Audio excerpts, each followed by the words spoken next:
La femme de ménage avait emmené sa fille cachée au travail et resta glacée en entrant dans la chambre de son employeur. Clara Dubois serra les bras autour du sac isotherme bleu, sentant son cœur s'accélérer tandis qu'elle montait les marches de marbre du manoir. La crèche avait fermé sans préavis la veille et elle n'avait personne pour garder la petite Léa de 8 mois. À l'intérieur du sac, soigneusement préparé avec des coussins moelleux et des trous discrets pour la ventilation, sa fille dormait paisiblement, inconsciente du désespoir de sa mère. Clara avait plus que jamais besoin de cet emploi. Le loyer était en retard de 3 mois et le propriétaire avait menacé d'expulsion pour le week-end. « Bonjour, monsieur André », salua-t-elle le portier en forçant un sourire naturel tout en tenant fermement la poignée du sac. « Bonjour, Clara. Tôt et je… Oui, je veux tout finir avant la chaleur », répondit-elle en marchant rapidement à travers le jardin bien entretenu. Le manoir de l'homme d'affaires Antoine Chevalier l'impressionnait toujours. À 35 ans, il avait bâti un empire dans le domaine de l'exportation de produits de luxe et vivait seul dans cette immense maison du quartier chic de Neuilly-sur-Seine, à Paris. Clara y travaillait depuis seulement 2 mois, remplaçant l'ancienne femme de ménage qui était partie à la retraite. Elle entra par la porte de service, comme toujours, et respira, soulagée de constater qu'Antoine n'était pas encore descendu pour le petit déjeuner. Généralement, il restait tard au bureau et se réveillait vers 9 heures. Léa bougea dans le sac, émettant un léger murmure. « Chut, mon amour », murmura Clara en balançant doucement le sac. « Maman va être très rapide aujourd'hui. » Elle monta les escaliers de service jusqu'au premier étage, où se trouvèrent les chambres. Elle commençait toujours le nettoyage par la chambre principale, car c'était la pièce qu'Antoine utilisait le plus. Avec des mouvements prudents, elle posa le sac isotherme sur le sol à côté de la commode, dans une position où elle pourrait le surveiller constamment. Clara prit les produits de nettoyage et commença à organiser le lit king size. Les couvertures en soie bleu marine étaient en désordre, signalant une mauvaise nuit de sommeil. Elle avait déjà remarqué qu'Antoine avait souvent un sommeil agité. Cher auditeur, si vous appréciez l'histoire, profitez-en pour laisser un j'aime et surtout vous abonner à la chaîne. Cela nous aide beaucoup, nous qui débutons maintenant. En continuant. Pendant qu'elle aspirait le tapis persan, Clara remarqua que la porte du dressing était entr'ouverte. Elle la trouvait toujours fermée les autres fois. Curieuse, elle s'approcha pour la refermer correctement et resta glacée à l'entrée. Les murs intérieurs du dressing étaient couverts de dizaines de photographies de bébés, certaines en noir et blanc, d'autres en couleur, toutes soigneusement organisées en rangées, des bébés souriants, endormis, jouant. Tous semblaient avoir entre 6 mois et 1 an. Le cœur de Clara s'accéléra. Ses mains tremblèrent tandis qu'elle observait chaque image.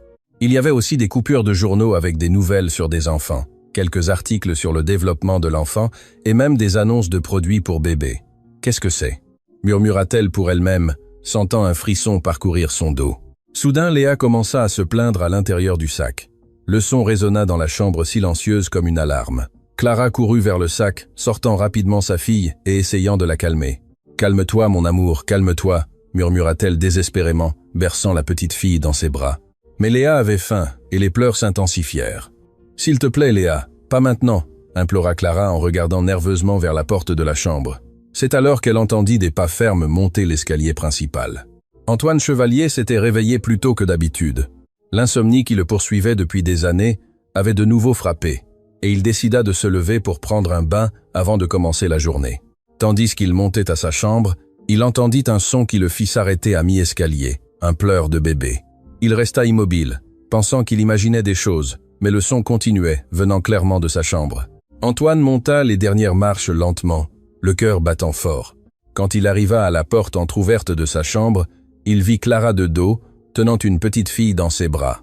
Elle portait son uniforme bleu et son tablier blanc, berçant délicatement un bébé aux cheveux clairs et aux grands yeux. La scène le laissa complètement paralysé. « Quoi » commença-t-il à dire, mais sa voix sortit rauque. Clara se retourna rapidement, les yeux écarquillés de terreur. « Monsieur Antoine, je peux expliquer. » Elle serra Léa plus fort, comme si elle essayait de la protéger. Les larmes commencèrent à monter à ses yeux. « Je suis désolé, je sais que je n'aurais pas dû l'amener, mais la crèche a fermé soudainement et je n'avais personne pour la garder et le loyer est en retard. » Les mots sortaient précipitamment, tandis qu'Antoine restait dans l'encadrement de la porte, fixant le bébé. Léa avait cessé de pleurer et observait l'homme grand en costume sombre avec une curiosité enfantine. Elle tendit une de ses petites mains vers lui comme si elle voulait le toucher. Antoine sentit quelque chose bouger dans sa poitrine, une douleur ancienne et profonde qu'il tentait de garder enfouie depuis 4 ans. « Combien de mois a-t-elle » demanda-t-il d'une voix douce, sans bouger de la porte. Clara cligna des yeux, surprise par la question. « 8 mois, monsieur. » Antoine ferma les yeux un instant. Quand il les rouvrit, des larmes coulaient sur son visage. « Comment s'appelle-t-elle ?»« Léa » répondit Clara, confuse par sa réaction. « Léa » répéta Antoine, et un sourire triste apparut sur ses lèvres. « C'est un joli nom. » Il fit un pas en avant, et Clara recula instinctivement. « Je pars, monsieur Antoine. Vous n'avez pas besoin de me renvoyer. Je comprends déjà que vous. » Il l'interrompit en levant la main. « Vous n'allez nulle part. » Antoine entra complètement dans la pièce, fermant la porte derrière lui. Clara l'observait avec méfiance, ne comprenant pas sa réaction. « Puis-je la prendre ?» demanda-t-il en tendant les bras. « Vous voulez prendre Léa, si vous me le permettez ?» Clara hésita. Il y avait quelque chose dans l'expression d'Antoine qui l'intriguait. Ce n'était ni de la colère ni de l'irritation. C'était un mélange de douleur et de tendresse qu'elle ne parvenait pas à comprendre. Lentement, elle lui tendit Léa. Antoine la prit avec une extrême délicatesse, comme si elle était faite de cristal. « Bonjour, Léa » murmura-t-il en regardant dans les yeux de la petite fille. Le bébé sourit et essaya d'attraper le nœud de sa cravate. Antoine s'assit dans le fauteuil près de la fenêtre, tenant toujours Léa avec douceur. La lumière du matin éclairait son visage, révélant une vulnérabilité que Clara n'avait jamais vue auparavant. « Monsieur, qu'est-ce que sont ces photos dans le dressing ?» demanda-t-elle, sans pouvoir retenir sa curiosité. Antoine ne quitta pas des yeux Léa, qui jouait avec les boutons de sa veste. « J'ai eu un fils, » dit-il à voix basse. « Il s'appelait Mathieu. Il aurait le même âge qu'elle maintenant. » Clara sentit un nœud à l'estomac. « Il aurait ? Il n'est plus avec nous, » continua Antoine d'une voix brisée. « C'est arrivé quand il avait 4 mois. Un problème cardiaque que les médecins n'ont pas pu diagnostiquer à temps. »« Je suis tellement désolé, » murmura Clara, sentant des larmes dans ses propres yeux. « Depuis, je ne peux plus être près d'enfants. C'est trop douloureux, mais Léa. » Il regarda le bébé qui tenait maintenant son petit doigt. « Elle me rappelle que je peux encore ressentir de la joie. » Clara s'approcha lentement et s'assit au bord du lit, observant l'interaction entre Antoine et sa fille. Les photos dans le dressing étaient toutes de Mathieu, et après son départ, j'ai commencé à collectionner d'autres images de bébé. C'était une façon d'essayer de maintenir vivante la sensation d'être père, ne serait-ce que pour quelques minutes quand je les regardais. Léa commença à babiller, faisant des sons joyeux. Antoine sourit sincèrement pour la première fois depuis des années. « Elle est magnifique, dit-il. Elle a les yeux de sa mère. Merci. » Clara fut émue. « Monsieur Antoine, à propos du fait que je l'ai amenée, vous pouvez amener Léa chaque fois que vous en avez besoin, » interrompit Antoine. « En fait, j'aimerais que vous le fassiez. Sérieusement, cette maison est vide depuis trop longtemps. Il est peu, être temps d'avoir de la vie ici de nouveau. » Clara ne pouvait pas croire ce qu'elle entendait. Elle était entrée dans cette pièce en s'attendant à être renvoyée, et, au lieu de cela, elle recevait une proposition qui changerait sa vie. « Je ne sais pas quoi dire. Dites que vous acceptez et que vous allez m'aider à apprendre comment être. Comment être près d'un enfant de nouveau. » Léa choisit ce moment pour rire, comme si elle comprenait l'importance de la conversation. Antoine la regarda avec une tendresse qui ferait fondre n'importe quel cœur. « D'accord, j'accepte, » dit Clara. « Mais je ne veux pas vous causer de problème. Le seul problème serait que vous partiez maintenant. » À cet instant, une employée de maison plus âgée entra dans la chambre sans frapper, portant un plateau avec du café. « Monsieur Antoine, j'ai apporté le petit déjeuner comme toujours. » Madame Isabelle s'arrêta brusquement en voyant la scène. Antoine portant un bébé, une jeune femme assise sur le lit et un sac isotherme sur le sol. « Que se passe-t-il ici ?» Antoine se leva calmement, toujours avec Léa dans les bras. « Isabelle. Voici Léa, la fille de Clara. Elle va rester avec nous pendant les heures de travail de sa maman. » « Un enfant dans cette maison ?» Madame Isabelle semblait scandalisée. « Monsieur Antoine, ce n'est pas approprié. Pourquoi pas? Une maison de célibataire n'est pas un endroit pour un bébé. Et si quelqu'un de la famille l'apprend, votre sœur Hélène va faire une crise. » Antoine échangea un regard avec Clara, qui retenait son souffle, attendant sa réaction. « Isabelle, c'est ma maison, et ce sont mes décisions. Léa est la bienvenue ici. Mais, monsieur, pas de mais. Et si cela vous dérange, je peux reconsidérer votre position ici. » La tension dans la pièce était palpable.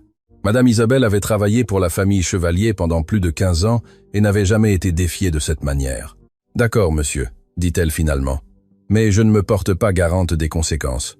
Elle quitta la chambre en tapant des pieds, laissant Antoine et Clara seuls de nouveau. « Désolé pour ça. » Antoine se tourna vers Clara. « Isabelle est très traditionnelle. Elle n'a pas tort à propos de ma famille. Il pourrait ne pas aimer l'idée. Ma famille devra l'accepter. Pour la première fois depuis des années, je me sens vivant. » Léa commença à bâiller dans ses bras, ses petits yeux lourds de sommeil. « Je crois qu'elle a besoin de dormir, » observa Clara. « Nous pouvons improviser un petit lit dans mon bureau. Ainsi, elle sera prête pendant que vous travaillez. Vous feriez ça? Je ferais n'importe quoi pour que vous restiez toutes les deux. » Clara sentit une vague d'émotion. Pendant des mois, elle avait lutté seule pour élever Léa, travaillant dans plusieurs emplois et parvenant à peine à payer les factures. Soudain, elle avait trouvé quelqu'un qui non seulement acceptait sa fille, mais la recevait avec affection. « Je vais chercher quelques affaires de Léa dans la voiture, dit-elle. J'apporte toujours un sac de rechange avec des couches et un biberon. Laissez-moi descendre avec vous, proposa Antoine. Ils descendirent ensemble, Antoine portant toujours Léa qui s'était endormie dans ses bras. Dans le jardin devant, Clara ouvrit le coffre de sa vieille voiture et sortit un sac coloré rempli d'articles pour bébé. « Vous êtes bien organisé, » commenta Antoine en observant la façon dont tout était rangé. « Une mère célibataire apprend à être pratique, » répondit Clara avec un sourire timide. « Le père de Léa ne fait pas partie de notre vie.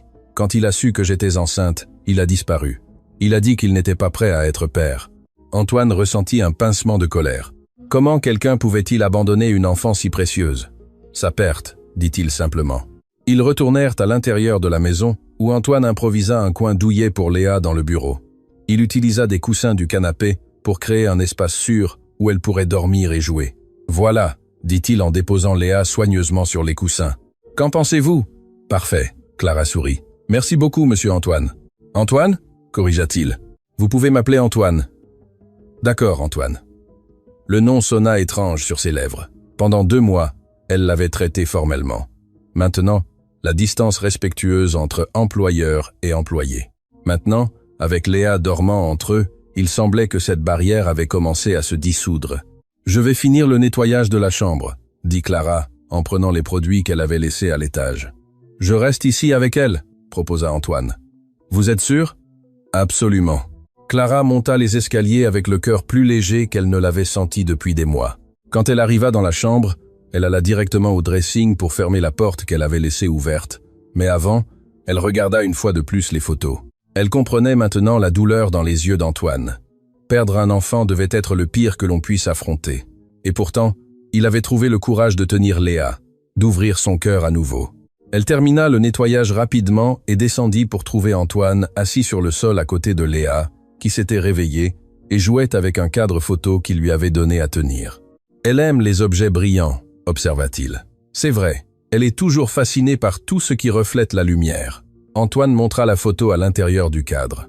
C'était lui-même dans la vingtaine, tenant un bébé. « C'est Mathieu », dit-il doucement. Clara s'agenouilla à ses côtés pour mieux voir. Le bébé sur la photo avait de grands yeux et un doux sourire. Il était magnifique. Il l'était, acquiesça Antoine. Léa me rappelle beaucoup lui, la façon dont elle observe tout, comment elle sourit. Léa choisit ce moment pour ramper vers Antoine et s'appuyer sur sa jambe pour se mettre debout. C'était une phase qui avait commencé récemment. Elle essayait toujours de se lever, s'accrochant à n'importe quoi. Regardez donc. Antoine fut ému. Elle se lève. C'est la nouveauté de la semaine. Elle le fait tout le temps. Maintenant, Antoine aida Léa à s'équilibrer, tenant ses petites mains. « Vous avez de la chance », lui dit-il en regardant Clara. « Pouvoir accompagner chaque découverte, chaque développement.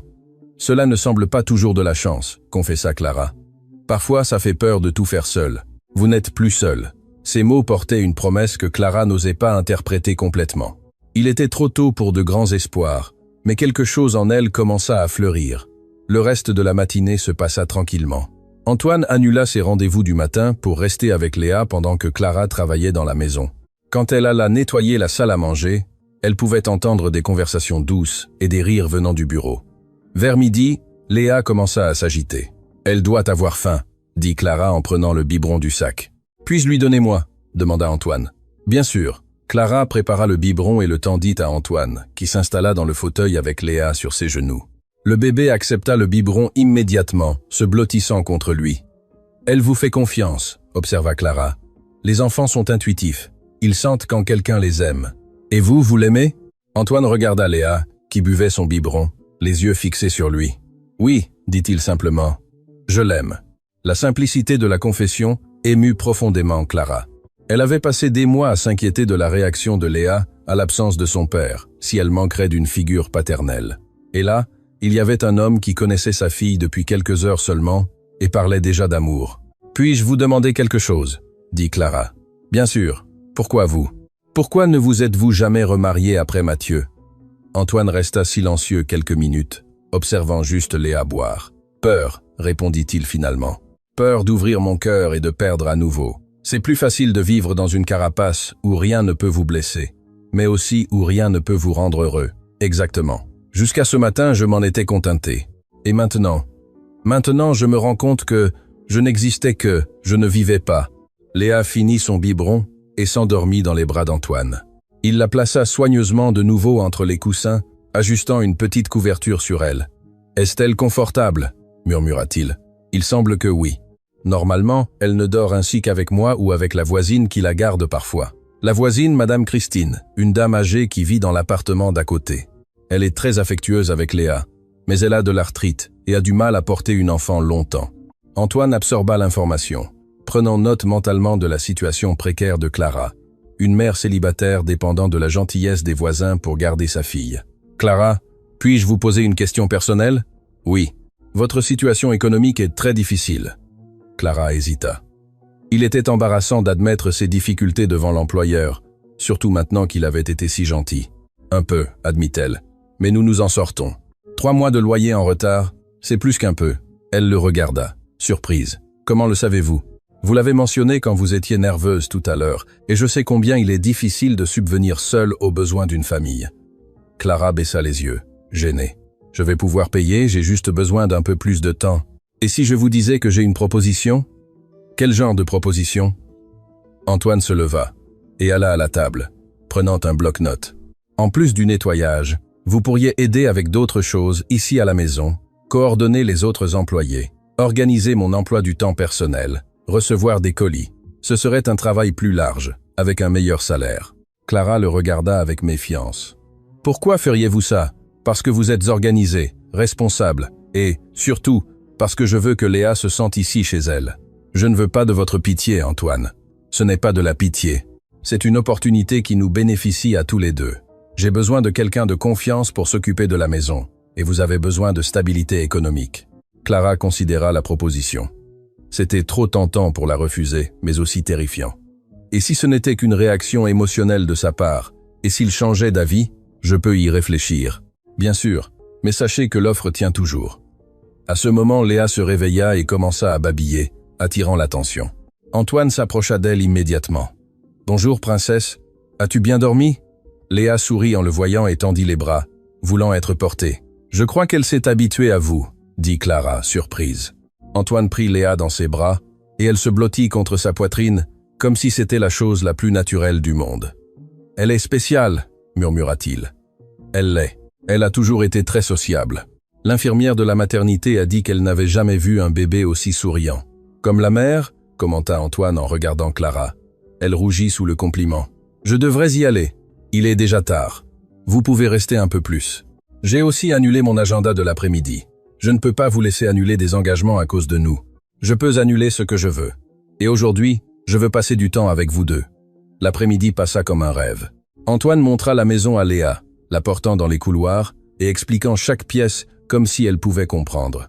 Clara les accompagnait, riant des conversations unilatérales qu'il entretenait avec le bébé. « Et voici la bibliothèque, » disait Antoine en entrant dans une pièce remplie de livres. « Quand tu seras grande, tu pourras venir ici lire tous les livres que tu voudras. » Léa applaudit, approuvant l'ambiance. « Vous avez beaucoup de livres, » observa Clara. « Je lis beaucoup. C'est une façon d'échapper à la réalité. Et maintenant, vous voulez toujours vous échapper ?» Antoine regarda Léa dans ses bras, puis Clara. « Maintenant, je veux me plonger dans la réalité. » Pour la première fois depuis des années. Ils arrivèrent au jardin arrière, où il y avait une piscine et un grand espace de détente. « Léa va adorer ici quand elle sera grande, » dit Antoine. « Vous prévoyez vraiment que nous continuions à venir ici ? Je prévois que vous viviez ici. » Les mots sortirent de sa bouche avant qu'il ne puisse réfléchir. Clara le fixa, bouche bée. « Quoi ? Je suis désolé. Je n'aurais pas dû parler comme ça, mais il y a une annexe au fond que je n'utilise jamais. Ce serait parfait pour vous deux. Léa aurait de l'espace pour jouer. Vous auriez de l'intimité. Antoine, c'est de la folie. Pourquoi? C'est pratique. Vous n'auriez pas à vous soucier du transport. Léa serait toujours en sécurité. Et moi, et vous, j'aurais une famille. Le mot famille resta suspendu dans l'air entre eux. Clara sentit son cœur s'accélérer. Nous nous connaissons depuis quelques heures. Vous ne pouvez pas prendre de telles décisions si vite. Vous avez raison, acquiesça Antoine, mais l'offre tient toujours. Réfléchissez-y. À ce moment, Léa commença à se plaindre. Elle doit avoir sommeil à nouveau, dit Clara. C'est l'heure de la sieste de l'après-midi. Je vais chercher la voiture pour vous ramener à la maison, proposa Antoine. Ce n'est pas nécessaire. Nous prendrons le bus. Clara, j'ai un garage plein de voitures inutilisées. Laissez-moi au moins faire ça. Elle hésita, mais vit qu'Antoine était sincèrement préoccupé par son confort. D'accord. Antoine prit les clés d'une des voitures et ils se dirigèrent vers le garage. Clara fut impressionnée par la quantité de véhicules luxueux garés. Laquelle allons-nous utiliser? Celle-ci, désigna Antoine, un SUV noir. C'est la plus sûre pour transporter un enfant. Vous pensiez déjà à la sécurité des enfants, remarqua Clara. Pendant le trajet jusqu'à son appartement à Montreuil, Léa dormit sur le siège arrière dans un siège improvisé avec des coussins. Antoine conduisait avec une prudence particulière, évitant les nids de poules et les freinages brusques. « C'est ici », indiqua Clara, quand ils arrivèrent à un vieil immeuble de 3 étages. Antoine se gara et regarda autour de lui. C'était un quartier simple, mais bien entretenu. « Puis-je vous aider à monter les affaires ?»« Ce n'est pas nécessaire, j'insiste. » Clara porta Léa qui dormait encore tandis qu'Antoine portait le sac et les produits de nettoyage qu'elle avait ramenés. Ils montèrent 2 volets d'escalier jusqu'à son appartement. « Excusez le désordre, » dit-elle en ouvrant la porte. Antoine entra dans le petit appartement de 2 pièces. Il était simple, mais très propre et rangé. Il y avait des petits vêtements de bébé étendus sur un séchoir improvisé dans le salon, des jouets éparpillés sur le sol et une commode adaptée en table à langer. « C'est douillet, » dit-il sincèrement. « C'est petit, » corrigea Clara. « La taille n'a pas d'importance quand il y a de l'amour. » Elle posa Léa dans le berceau qui se trouvait dans la chambre à côté du lit simple. La pièce était minuscule, pouvant à peine contenir les 2 meubles. « Merci pour aujourd'hui, » dit Clara, quand ils retournèrent au salon. « Pour tout. Merci à vous de m'avoir montré que je peux encore ressentir de la joie. » Ils restèrent quelques secondes à se regarder, une tension différente dans l'air. « Je devrais y aller, » dit Antoine finalement. « Oui. » Mais aucun d'eux ne bougea. « Clara, Antoine, » dirent-ils en même temps et ils sourirent. « Vous d'abord, » dit-elle. « Je pensais. Demain, c'est samedi. Léa pourrait passer la journée avec moi pendant que vous vous reposez ou faites d'autres choses. Vous voulez passer le samedi entier avec elle? Je veux passer tous les samedis avec elle et les dimanches, et tous les autres jours. » Clara sentit des papillons dans l'estomac. « D'accord, mais si cela vous dérange, ça ne me dérangera pas. Ça me rendra très heureux. » Antoine se dirigea vers la porte, mais s'arrêta avant de sortir. « Clara, oui. Merci beaucoup pour aujourd'hui, pour m'avoir fait confiance avec Léa. Merci à vous d'être vous. » Cher auditeur, si vous appréciez l'histoire, profitez-en pour laisser un j'aime et surtout vous abonner à la chaîne. Cela nous aide beaucoup, nous qui débutons maintenant. En continuant. Après le départ d'Antoine, Clara s'assit sur le petit canapé du salon et essaya de digérer tout ce qui s'était passé. En une matinée, sa vie avait complètement changé. L'homme qu'elle considérait comme un simple patron distant s'était révélé être un père blessé en quête d'amour à nouveau. Léa se réveilla en pleurant et Clara alla vers elle. « Comment ça va, ma princesse? Le tonton Antoine t'a plu ?» Comme si elle comprenait, Léa fit un sourire édenté. « Moi aussi, il m'a plu, » confessa Clara. « Peu, être trop. » Cette nuit-là, Antoine resta tard au bureau, mais ne parvint pas à se concentrer sur le travail. Son esprit revenait constamment au moment de cet après-midi. La sensation de porter Léa, d'entendre son rire, de voir Clara sourire. Il alla au dressing de la chambre et regarda de nouveau les photos de Mathieu. Pour la première fois depuis des années, il put la voir sans ressentir seulement de la douleur. Il y avait de la nostalgie, oui, mais aussi de la gratitude. « Merci, mon fils, » murmura-t-il, « pour m'avoir appris à aimer et pour m'avoir montré que je peux aimer à nouveau. » Le samedi matin, Antoine arriva à l'appartement de Clara à 9 heures précises. Il était visiblement nerveux, portant un sac de cadeaux. « Bonjour », salua-t-il quand Clara ouvrit la porte. « Bonjour. Qu'est-ce que c'est que tout ça ?» « Quelques petites choses pour Léa. » Clara jeta un coup d'œil dans le sac et vit des jouets éducatifs, des petits vêtements de bébé et même un grand ours en peluche. « Antoine, c'est trop. C'est peu. Léa mérite ce qu'il y a de mieux. » Léa était dans le berceau, jouant avec ses propres pieds quand elle vit Antoine. Elle tendit immédiatement les bras vers lui. « Bonjour, princesse, » dit-il en la prenant dans ses bras. « Prête pour notre journée ensemble. » Clara avait préparé un sac avec tout ce dont Léa aurait besoin. Couches, biberons, collations, jouets. Mais Antoine avait apporté encore plus de choses. « J'ai acheté un siège auto, » dit-il. « Ainsi, Léa voyagera en toute sécurité. »« Vous avez acheté un siège auto hier soir ?» Et aussi d'autres articles que je pensais pouvoir être utiles. Clara secoua la tête, impressionnée par sa rapidité et son efficacité. « Où allez-vous aller ?»« D'abord au parc. Léa a besoin de prendre un peu de soleil, puis peut être au centre commercial pour acheter quelque chose dont elle a besoin. » « Quelle chose ?»« Un meilleur berceau. Des jouets éducatifs pour son âge. Des petits vêtements. Antoine, vous ne pouvez pas lui acheter des choses comme ça. » « Pourquoi pas ? Parce que ce n'est pas votre rôle de faire ça. » Antoine arrêta de ranger les choses et regarda directement Clara. « Et si je voulais que ce soit mon rôle, comment ? Et si je voulais m'occuper de Léa comme si elle était ma fille ?» Clara sentit son cœur s'accélérer. C'était une conversation qu'elle ne savait pas comment avoir. « Antoine, vous êtes sûr de ce que vous dites ? » « Oui, pour la première fois en 4 ans, je suis sûr de quelque chose. Mais nous nous connaissons depuis 2 jours, et en ces 2 jours, j'ai ressenti plus de bonheur qu'en 4 ans. Léa m'a redonné l'envie de vivre, Clara. Et vous m'avez redonné l'espoir. Espoir de quoi ? D'avoir une famille à nouveau. » Clara sentit des larmes monter à ses yeux. C'étaient des mots qu'elle avait rêvé d'entendre depuis la naissance de Léa. Mais elle n'avait jamais imaginé qu'ils viendraient de quelqu'un comme Antoine. « J'ai peur, confessa-t-elle. De quoi ? De m'habituer à ça et ensuite de perdre. Léa a déjà perdu son père une fois. Je ne peux pas la laisser s'attacher à vous et ensuite. »« Vous n'allez pas perdre, » interrompit Antoine. « Je ne vais nulle part. Si vous me le permettez, je veux faire partie de la vie de Léa pour toujours et de ma vie. » Antoine s'approcha d'elle, portant toujours Léa, surtout de votre vie. Ils étaient très proches maintenant. Clara pouvait sentir son parfum, voir chaque détail de ses yeux marrons. « Antoine, je sais qu'il est trop tôt pour dire certaines choses, mais je ne peux pas faire semblant de ne rien ressentir.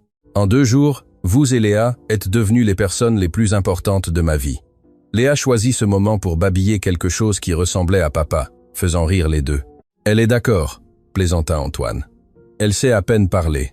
Les enfants sont plus sages que les adultes. Ils savent quand quelque chose est bien. » Clara regarda Léa dans les bras d'Antoine. Le bébé était complètement détendu et heureux, jouant avec sa cravate. « D'accord, » dit-elle finalement. « Allez vous promener, mais pas d'excès de shopping, je le promets. » Antoine se pencha et embrassa le front de Clara, un geste doux et affectueux. « Merci de me faire confiance. Juste ne me décevez jamais. » Antoine partit avec Léa, et Clara se retrouva seule dans l'appartement pour la première fois depuis des mois. Au lieu de la tranquillité qu'elle attendait, elle se sentit étrangement vide. Elle en profita pour ranger la maison, laver du linge, et faire des choses qui étaient difficiles avec Léa près. Mais son esprit était constamment avec eux deux. Pendant ce temps, Antoine emmenait Léa au bois de Boulogne. Il avait acheté une poussette de dernière génération et marchait fièrement avec elle comme si elle était vraiment sa fille. « Regarde les petits canards, Léa, » disait-il en montrant le lac. « Quand tu seras grande, nous viendrons ici les nourrir. » Léa observait tout avec ses grands yeux curieux, désignant occasionnellement des arbres ou des oiseaux. Dans l'air de jeu, Antoine s'assit sur un banc et posa Léa sur ses genoux pour observer les autres enfants jouer. « Un jour, toi aussi tu joueras ici, » murmura-t-il. « Je te pousserai sur la balançoire. Je t'aiderai sur le toboggan. » Une dame âgée, assise sur le banc d'à côté, lui sourit. « Quel joli bébé. Combien de mois a-t-elle ?»« 8, » répondit Antoine automatiquement. « Et elle ressemble beaucoup à son papa. » Antoine ne la corrigea pas. Pour la première fois depuis la perte de Mathieu, quelqu'un l'appelait « papa », et le mot n'apporta pas de douleur, seulement de la joie. « Merci », dit-il simplement. Après le parc, Antoine emmena Léa au centre commercial. Dans le magasin de produits pour enfants, il choisit soigneusement chaque article en pensant à ce qui serait le mieux pour son développement. « Pour quel âge sont ces jouets ?»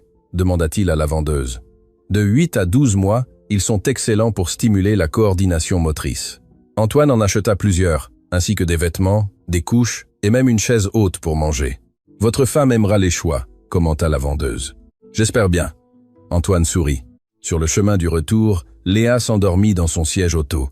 Antoine conduisait en regardant constamment dans le rétroviseur, s'assurant qu'elle allait bien.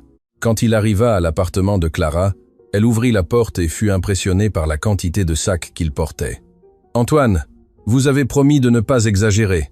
Techniquement, j'ai dit que je n'allais pas exagérer dans les achats. Je n'ai pas dit combien d'achats j'allais faire, plaisanta-t-il. » Clara leva les yeux au ciel, mais elle souriait. Comment s'est-elle comportée? Elle a été un ange. Elle a bavardé avec moi tout le temps. Elle a souri à tout le monde au parc. Elle s'est endormie à la bonne heure. C'est la petite fille la mieux élevée que j'ai jamais connue. Vous ne connaissez pas beaucoup d'enfants, lui rappela Clara. C'est vrai, mais je suis sûr que Léa serait spéciale dans n'importe quel groupe. Ils posèrent Léa dans le berceau et commencèrent à ouvrir les sacs. Antoine avait acheté des jouets éducatifs, un moniteur pour bébé avec caméra. Un moniteur? Elle dort dans la même chambre que moi. Mais, et quand elle passera dans sa propre chambre? Antoine, cet appartement n'a que 2 pièces. Elle n'aura pas sa propre chambre de sitôt. Et si vous déménagiez dans un endroit plus grand? Clara cessa de bouger les sacs et le regarda. Nous n'avons pas de quoi payer un endroit plus grand. Et si j'aidais? Non. Pourquoi pas? Parce que je ne veux pas de votre charité. Ce n'est pas de la charité, c'est un investissement dans notre famille. Là, ce mot encore. Famille. Clara sentit sa poitrine se serrer. Nous ne sommes pas une famille, Antoine. Pourquoi pas? Parce que la famille ne se forme pas en 2 jours. Qui a dit qu'il y avait une règle de temps pour ça? Clara s'assit sur le canapé, se passant les mains sur le visage. Tout va trop vite. Antoine s'assit à ses côtés. Je sais, et si vous voulez que j'aille plus doucement, je le ferai. Mais je ne peux pas faire semblant de ne pas vouloir cela. Je ne peux pas faire semblant de ne pas vouloir faire partie de la vie de Léa. Et si vous changez d'avis? Et si dans quelques semaines, vous décidez que ce n'était qu'une réaction émotionnelle? Et si ce n'est pas le cas? Et si c'est exactement ce que cela semble être, le destin les mettant dans ma vie au moment où j'en avais le plus besoin? Clara le regarda. Antoine était sincère. Elle pouvait le voir dans ses yeux. J'ai besoin de temps pour réfléchir. Combien de temps? Je ne sais pas, un peu. Antoine acquiesça, respectant sa demande. Puis-je continuer à voir Léa pendant que vous réfléchissez? Vous pouvez? Elle s'est déjà habituée à vous. Et vous? Vous vous êtes habitué à moi? Clara le regarda dans les yeux. C'est une partie du problème. Je m'y suis habitué trop vite. Antoine sourit et lui prit la main. Alors nous sommes 2. Cette nuit-là, après le départ d'Antoine, Clara appela sa seule amie proche, Juliette. « Chérie, tu es folle !» dit Juliette après avoir entendu toute l'histoire. « Un millionnaire veut adopter ta fille et tu hésites? Ce n'est pas pour l'argent, Juliette. Non. Alors, pourquoi? C'est que Léa s'attache à lui et ensuite souffre si les choses ne fonctionnent pas. Et si ça fonctionne? Comment le sauras-tu? Personne ne connaît l'avenir, Clara. Mais d'après ce que tu me dis, cet homme aime déjà Léa, et d'après la façon dont tu parles de lui, tu l'aimes aussi. C'est compliqué. L'amour est toujours compliqué. La question est, ça en vaut la peine? Clara garda le silence, réfléchissant. Il a perdu un fils, Juliette. Et s'il essaye juste de remplacer Mathieu par Léa? Et s'il veut sincèrement être père à nouveau, Clara? Tous les hommes qui perdent un fils ne peuvent pas aimer un autre enfant. Le fait qu'il le puisse en dit déjà long sur son caractère. Peut-être as-tu raison. Bien sûr que j'ai raison. Maintenant, dis-moi, es-tu amoureuse de lui? Clara hésita. Peut-être rien. Tu l'es ou tu ne l'es pas. Je le suis, admit-elle finalement.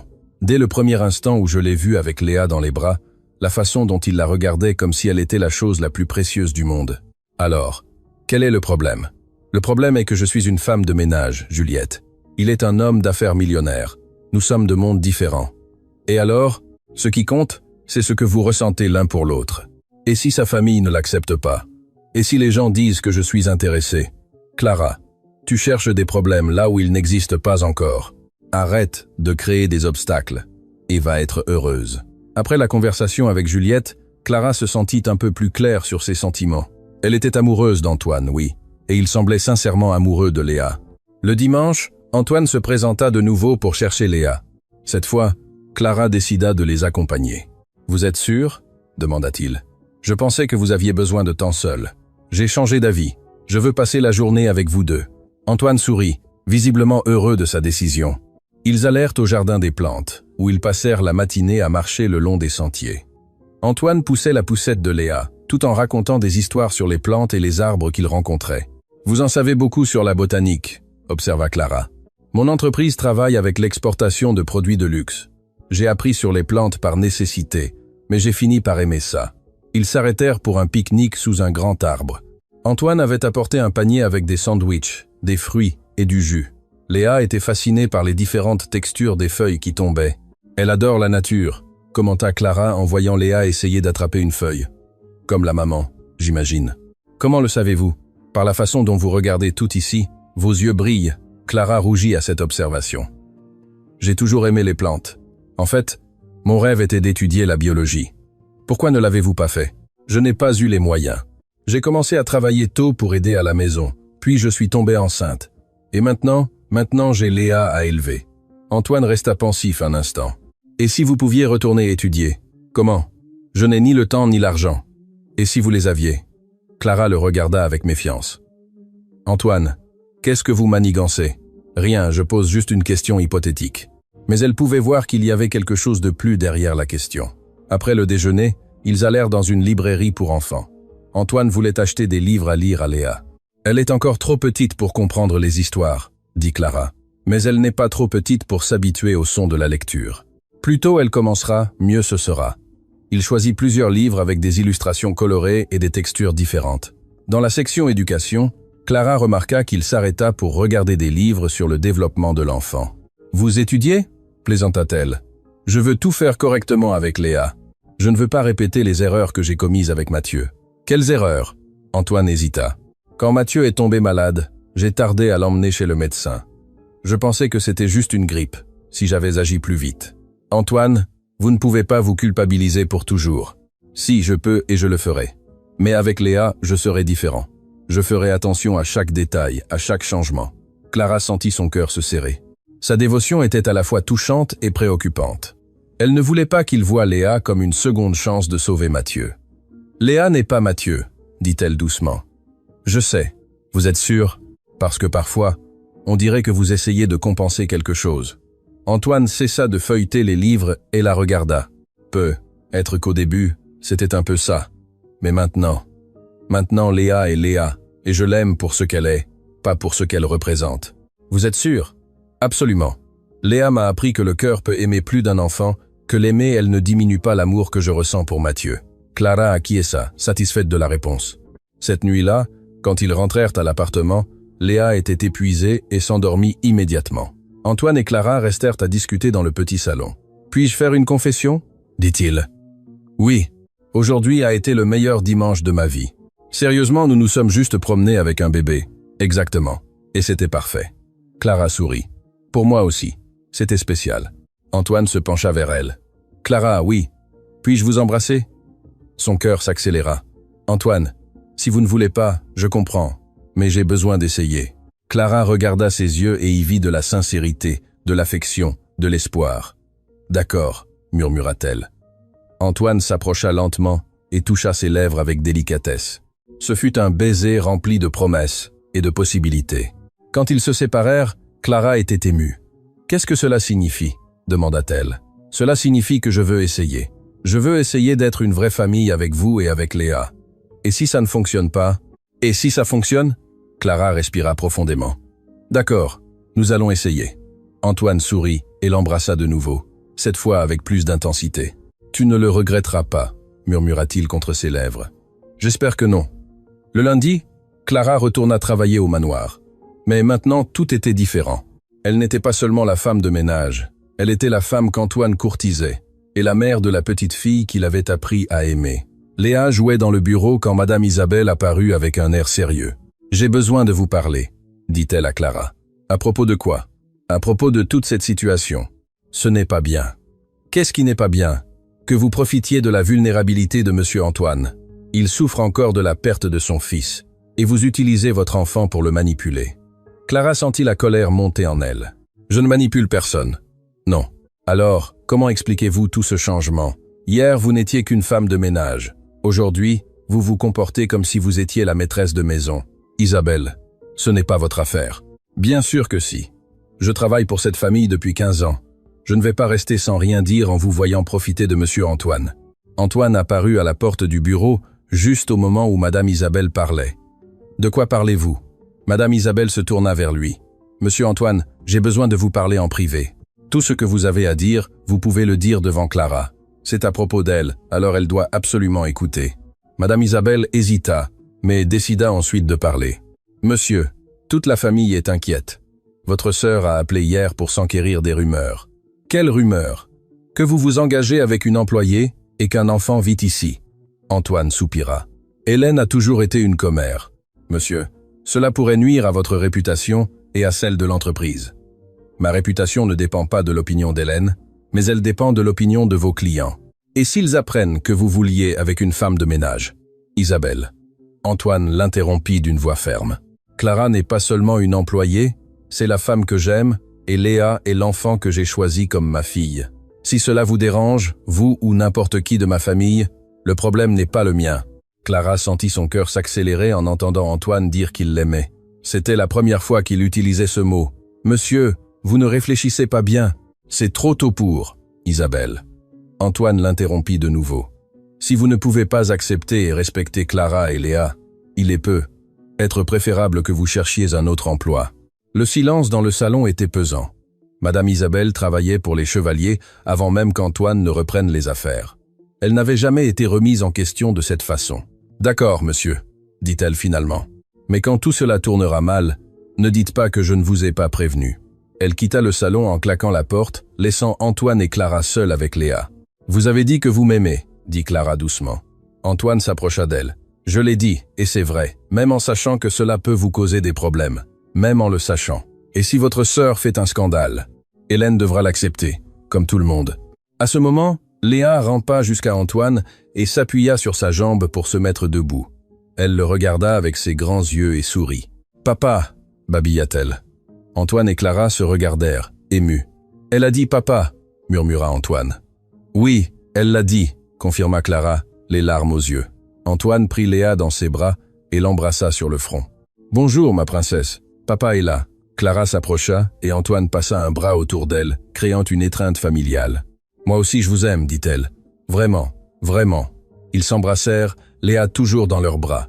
C'était un moment parfait de bonheur familial, mais la tranquillité fut de courte durée. Cet après-midi-là, Hélène Chevalier apparut au manoir sans prévenir. « Antoine !» cria-t-elle en entrant par la porte principale. « Où es-tu » Antoine était dans le bureau avec Clara et Léa quand il entendit la voix de sa sœur. « C'est Hélène », dit-il à Clara. « Prépare-toi. » Hélène entra dans le bureau comme un ouragan. C'était une femme de 40 ans, bien habillée et avec une expression déterminée. « Antoine, quelle est cette folie que Madame Isabelle m'a racontée ? Bonjour à toi aussi, Hélène. Ne me sers pas d'ironie. C'est vrai que tu te lis avec la femme de ménage. » Antoine se leva, portant toujours Léa. « Hélène, voici Clara, et voici Léa. » Hélène regarda Clara avec dédain. « Enchantée, » dit-elle froidement. « Le plaisir est le mien, » répondit Clara en essayant de rester polie. « Et cet enfant est ma fille, » dit Antoine sans hésiter. Hélène le fixa. « Ta fille, Antoine, es-tu devenu complètement fou ? Je n'ai jamais été plus sain d'esprit. Comment ça, ta fille ? Tu ne connais même pas cette femme. Comment peux-tu dire que l'enfant est ta fille ?» Antoine respira profondément. « Hélène, assieds-toi. Je vais tout expliquer. Je ne veux pas m'asseoir. Je veux comprendre quelle est cette folie. Alors, écoute debout. Clara travaille ici depuis 2 mois. Léa a 8 mois et ces derniers jours, elles sont devenues les choses les plus importantes de ma vie. En quelques jours, Antoine, tu es sérieux ? Absolument. » Hélène regarda Léa qui était confortablement dans les bras d'Antoine. « Et tu crois vraiment que cet amour ne pourrait pas être juste une réaction à la perte de Mathieu ?» La question frappa Antoine comme un coup de poignard. Mathieu n'a rien à voir avec ça. Ça a tout à voir. Tu as perdu ton fils, et maintenant tu essayes de le remplacer par n'importe quel enfant qui apparaît. Ce n'est pas vrai, dit Antoine. Mais il y avait du doute dans sa voix. Clara observait la discussion avec un malaise croissant. La question d'Hélène faisait écho à ses propres peurs. « Antoine, » dit Hélène en adoucissant sa voix, « je sais que tu as beaucoup souffert. Nous avons tous souffert, mais ce n'est pas la solution. Il ne s'agit pas de remplacer Mathieu. Il s'agit de retrouver l'amour. Avec une employée. Antoine, sois réaliste. Vous êtes de mondes différents. Cela n'a pas d'importance. Bien sûr que si. Et ça aura de l'importance quand la nouveauté passera et que tu te rendras compte que vous n'avez rien en commun. » Clara se sentit de plus en plus mal à l'aise. Elle décida d'intervenir. « Peut-être que je devrais partir, dit-elle. »« Non, dit Antoine catégoriquement. Clara, tu restes. Antoine, continua Hélène, pense à l'entreprise, pense à ta réputation, pense à la façon dont cela sera perçu par les clients, par les investisseurs. Je me fiche de leur opinion. Tu devrais t'en soucier. Les affaires se font avec la confiance. Et si les gens perdent confiance en toi, pour qui j'aime, pour comment ça va être perçu? Un homme riche s'engageant avec une employée pauvre. Ils penseront que tu as perdu la raison. Léa commença à s'agiter à cause de la discussion houleuse. Antoine essaya de la calmer, mais elle commença à pleurer. Elle a peur, dit Clara en tendant les bras. Antoine lui tendit Léa qui se calma immédiatement dans les bras de sa mère. Tu vois, dit Hélène. L'enfant n'a même pas de lien réel avec toi. Elle veut sa mère. Léa a eu peur de la discussion, défendit Antoine. Elle a eu peur de toi parce que tu n'es pas son père. Antoine s'assit dans le fauteuil, se passant les mains dans les cheveux. Hélène, s'il te plaît. Antoine, écoute ce que je te dis. Tu peux aider cette femme d'autre façon. Paye-lui des études. Donne-lui une somme pour qu'elle s'établisse. Mais ne détruis pas ta vie pour une impulsion. Clara en avait assez entendu. Antoine, dit-elle, j'ai besoin de te parler en privé. Hélène quitta le bureau à contre-cœur, promettant de revenir plus tard. Ce qu'elle a dit a du sens, dit Clara quand ils furent seuls. Non, ça n'en a pas. Si, Tchaen. Nous sommes de mondes différents, Antoine, et peu. Être essayes-tu vraiment de remplacer Mathieu? Clara, non. Peu. Être qu'il vaut mieux que je parte avant que cela ne devienne plus compliqué. Antoine se leva et s'approcha d'elle. Tu veux partir? Je veux ce qui est le mieux pour tout le monde. Et tu crois que ce serait mieux pour moi? Pour Léa? Je ne sais plus. Antoine prit son visage entre ses mains. Moi, je sais. Ce serait terrible pour nous tous. Clara, ne laisse pas ma sœur te mettre le doute. Ce ne sont pas seulement ces mots, ce sont mes propres peurs. Quelle peur? Peur que Léa soit blessée. Peur que tu te rendes compte que tout n'était qu'une impulsion. Peur de n'être qu'une façon pour toi de gérer la douleur. Antoine l'embrassa doucement. Tu n'es pas ça. Léa n'est pas ça. Vous deux êtes ce qu'il y a de mieux dans ma vie. Comment peux-tu en être si sûr? Parce que pour la première fois en 4 ans, je me réveille chaque jour avec l'envie de vivre. Parce que quand je vois Léa sourire, je ressens de la gratitude au lieu de la douleur. Parce que quand je te regarde, je vois l'avenir au lieu du passé. Clara sentit des larmes monter à ses yeux. Et si ta sœur a raison sur les différences sociales, alors nous découvrirons ensemble comment les surmonter. Et si les gens parlent, ils parleront de toute façon. La question est, te soucies-tu plus de leur opinion que de notre amour? Clara regarda Léa qui s'était endormie dans ses bras. Non, dit-elle finalement, je m'en fiche. Antoine sourit. Alors nous allons affronter ça ensemble.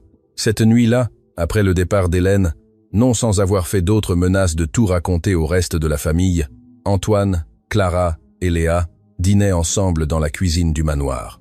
Ta sœur va vraiment tout raconter à toute la famille, demanda Clara. Probablement. Hélène ne peut jamais rien garder pour elle. Et ça t'importe? Ça m'importe que tu te sentes mal à l'aise. Le reste ne m'affecte pas. Léa était assise dans la chaise haute qu'Antoine avait achetée, jouant avec des petits morceaux de fruits. Elle mange bien, observa Antoine. Elle est dans la phase de découverte de nouvelles saveurs. La semaine dernière, elle a goûté la banane pour la première fois et elle a aimé. Elle a adoré. Elle était toute barbouillée, mais elle souriait tout le temps. Antoine sourit en imaginant la scène. Je veux être présent lors de ses prochaines découvertes. Vous le serez, même avec toute la polémique que cela peut causer. Clara le regarda, déterminée. Antoine, si vous êtes prêt à affronter votre famille pour nous, je suis prête à affronter n'importe quoi. Tu es sûr? Je le suis. Léa mérite d'avoir un père qui l'aime. Et moi, je mérite un homme qui m'aime. Antoine se leva et s'approcha d'elle, l'embrassant intensément. Je vous aime toutes les deux, dit-il contre ses lèvres. Nous aussi, nous vous aimons, murmura Clara. Léa applaudit depuis sa chaise haute comme si elle approuvait le moment. Même elle est d'accord, rit Antoine. La semaine suivante, leur vie établit une routine. Antoine annula de nombreux engagements pour passer plus de temps à la maison. Clara continuait de s'occuper du nettoyage. Mais maintenant, elle aidait aussi Antoine avec des tâches administratives pour la maison. Léa s'adapta complètement au manoir. Elle avait des jouets éparpillés dans plusieurs pièces et un horaire d'activité qu'Antoine s'efforçait de suivre rigoureusement. 9 heures. Smoothie, disait-il en consultant un agenda. 9h30. Jeu éducatif. 10 heures. Sieste. Antoine, elle a 8 mois. Elle n'a pas besoin d'un horaire, riait Clara. Bien sûr que si. La routine est importante pour le développement de l'enfant. Antoine était devenu un étudiant assidu de la parentalité. Il lisait des livres sur le développement de l'enfant, faisait des recherches sur l'alimentation appropriée et consulta même un pédiatre privé pour faire un bilan de santé complet à Léa. « Elle est parfaitement saine », dit le docteur Dubois après l'examen. « Développement moteur excellent, poids idéal, réflexes normaux. » Antoine soupira de soulagement. « Vous êtes sûr que tout va bien ?»« Absolument. C'est une enfant très bien soignée et elle n'a pas besoin d'examen supplémentaires. Échographie cardiaque, examen neurologique. » Le médecin regarda Antoine avec compréhension. « Monsieur Chevalier, je sais que vous avez perdu un fils à cause de problèmes cardiaques, mais Léa est complètement saine. Il n'y a pas besoin d'examens inutiles. Je veux juste être sûr. Et c'est naturel que vous le vouliez, mais faites-moi confiance. Elle va bien. » Antoine acquiesça, mais Clara remarqua qu'il continuait d'observer Léa avec une attention excessive aux moindres signes. « Tu vas bien ?» lui demanda-t-elle quand ils sortirent du cabinet. « Je veux juste m'assurer que Léa a tous les soins que Mathieu n'a pas eus. Antoine, tu ne peux pas vivre dans la peur que quelque chose arrive à Léa. Je ne vis pas dans la peur, je vis avec précaution. Et quelle est la différence ?» Antoine s'arrêta dans le couloir de l'hôpital. « La différence est que la peur paralyse, la précaution protège. Et tu es sûr que ce n'est que de la précaution ?» Antoine hésita. « La plupart du temps, oui. » Clara lui prit la main. « Léa n'est pas Mathieu, et tu ne peux pas la sauver de tous les maux du monde. Je peux essayer. » « Tu peux, mais tu dois aussi la laisser vivre. » Antoine regarda Léa dans la poussette, qui jouait joyeusement avec un hochet. « Tu as raison. Parfois, j'ai l'impression d'essayer de la protéger des fantômes du passé. Et tu l'es, mais Léa est le présent, Antoine. C'est l'avenir. Ce n'est pas une seconde chance de sauver Mathieu. » « Je sais, mais c'est difficile de ne pas mélanger les choses parfois. » Clara l'embrassa doucement. « Nous allons travailler là-dessus ensemble. »« Ensemble » acquiesça Antoine. Cet après-midi-là, ils reçurent une visite inattendue. Le portier appela pour prévenir qu'une femme se trouvait à l'entrée et voulait parler à Clara. « Qui est-ce » demanda Antoine. « Je ne sais pas. » Clara était confuse. « Je n'attends personne. » Ils descendirent ensemble et trouvèrent une femme d'environ 30 ans, bien habillée, avec une expression nerveuse. « Clara » demanda la femme. « Oui. Qui êtes-vous »« Mon nom est Delphine Martin. Je dois vous parler. »« À propos de quoi ?» Delphine regarda Antoine et hésita. « C'est quelque chose de particulier à propos de Léa. » Clara sentit un frisson. « Qu'est-ce qui ne va pas avec Léa ? Puis-je entrer ? C'est une longue conversation. » Antoine et Clara se regardèrent. Il y avait quelque chose d'étrange chez cette femme. « Bien sûr, » dit Antoine. « Allons au salon. » Ils s'installèrent dans le salon. Léa était sur les genoux d'Antoine, observant l'étrangère avec curiosité. « Qu'avez-vous à dire sur ma fille ?» demanda Clara directement. Delphine respira profondément. « Je travaille dans une clinique privée et il y a quelques mois, une femme est venue nous voir avec une histoire très spécifique. » « Quelle histoire ?» « À propos d'un bébé qui avait été abandonné. Elle a dit qu'elle avait de faux documents de naissance et qu'elle cherchait la vraie famille de l'enfant. » Le sang de Clara se glaça. « Qu'est-ce que cela a à voir avec Léa ?»« C'est ridicule, » dit Antoine. « Léa n'a pas été abandonnée. Clara est la mère biologique. »« Ah oui ?» Delphine regarda directement Clara. « Puis-je voir l'acte de naissance original ?» Clara pâlit. « Je ne l'ai pas apporté avec moi. »« Clara. » Antoine la regarda, confus. « Quelle est cette histoire ? Il n'y a pas d'histoire. » Clara se leva nerveusement. « Léa est ma fille. » Delphine ouvrit un dossier qu'elle avait apporté. « Voici des photos de bébés disparus ces dernières années. J'aimerais que vous y jetiez un coup d'œil. » Antoine prit les photos et commença à les feuilleter. Soudain, il s'arrêta sur l'une d'elles. « Clara, » dit-il d'une voix altérée, « il faut que tu vois ça. » La photo montrait un bébé qui était pratiquement identique à Léa. En dessous, il y avait des informations. Camille Martin, disparue il y a 6 mois, âgée de 2 mois, au moment de sa disparition. « Ce n'est pas possible, » murmura Clara. « La ressemblance est impressionnante, » admit Antoine. Delphine se pencha en avant. « Clara, j'ai besoin de vous poser une question directe. Léa, est-elle vraiment votre fille biologique ?» Le silence dans le salon était assourdissant. Clara regarda la photo, puis Léa, puis Antoine. « Réponds, » dit Antoine doucement. Clara commença à pleurer. « Je l'ai trouvée. »« Comment ça, tu l'as trouvée ?» Antoine sentit le monde tourner. Elle était dans un panier à la porte de l'église, pleurant seule, personne aux alentours. « Et toi ?»« Je l'ai ramenée à la maison. Il pleuvait, il faisait froid. Elle était si petite, si vulnérable. » Antoine se leva brusquement, tenant toujours Léa. « Tu m'as menti. »« Antoine, laisse-moi expliquer. »« Expliquer quoi ? Que tu as enlevé une enfant. » Je ne l'ai pas enlevée, elle était abandonnée. Delphine intervint. En réalité, Camille n'a pas été abandonnée. Elle a été enlevée de la pouponnière de l'hôpital. Une employée qui a ensuite disparu. La famille la cherche désespérément. Clara s'effondra. Je ne savais pas, je pensais que quelqu'un l'avait abandonnée.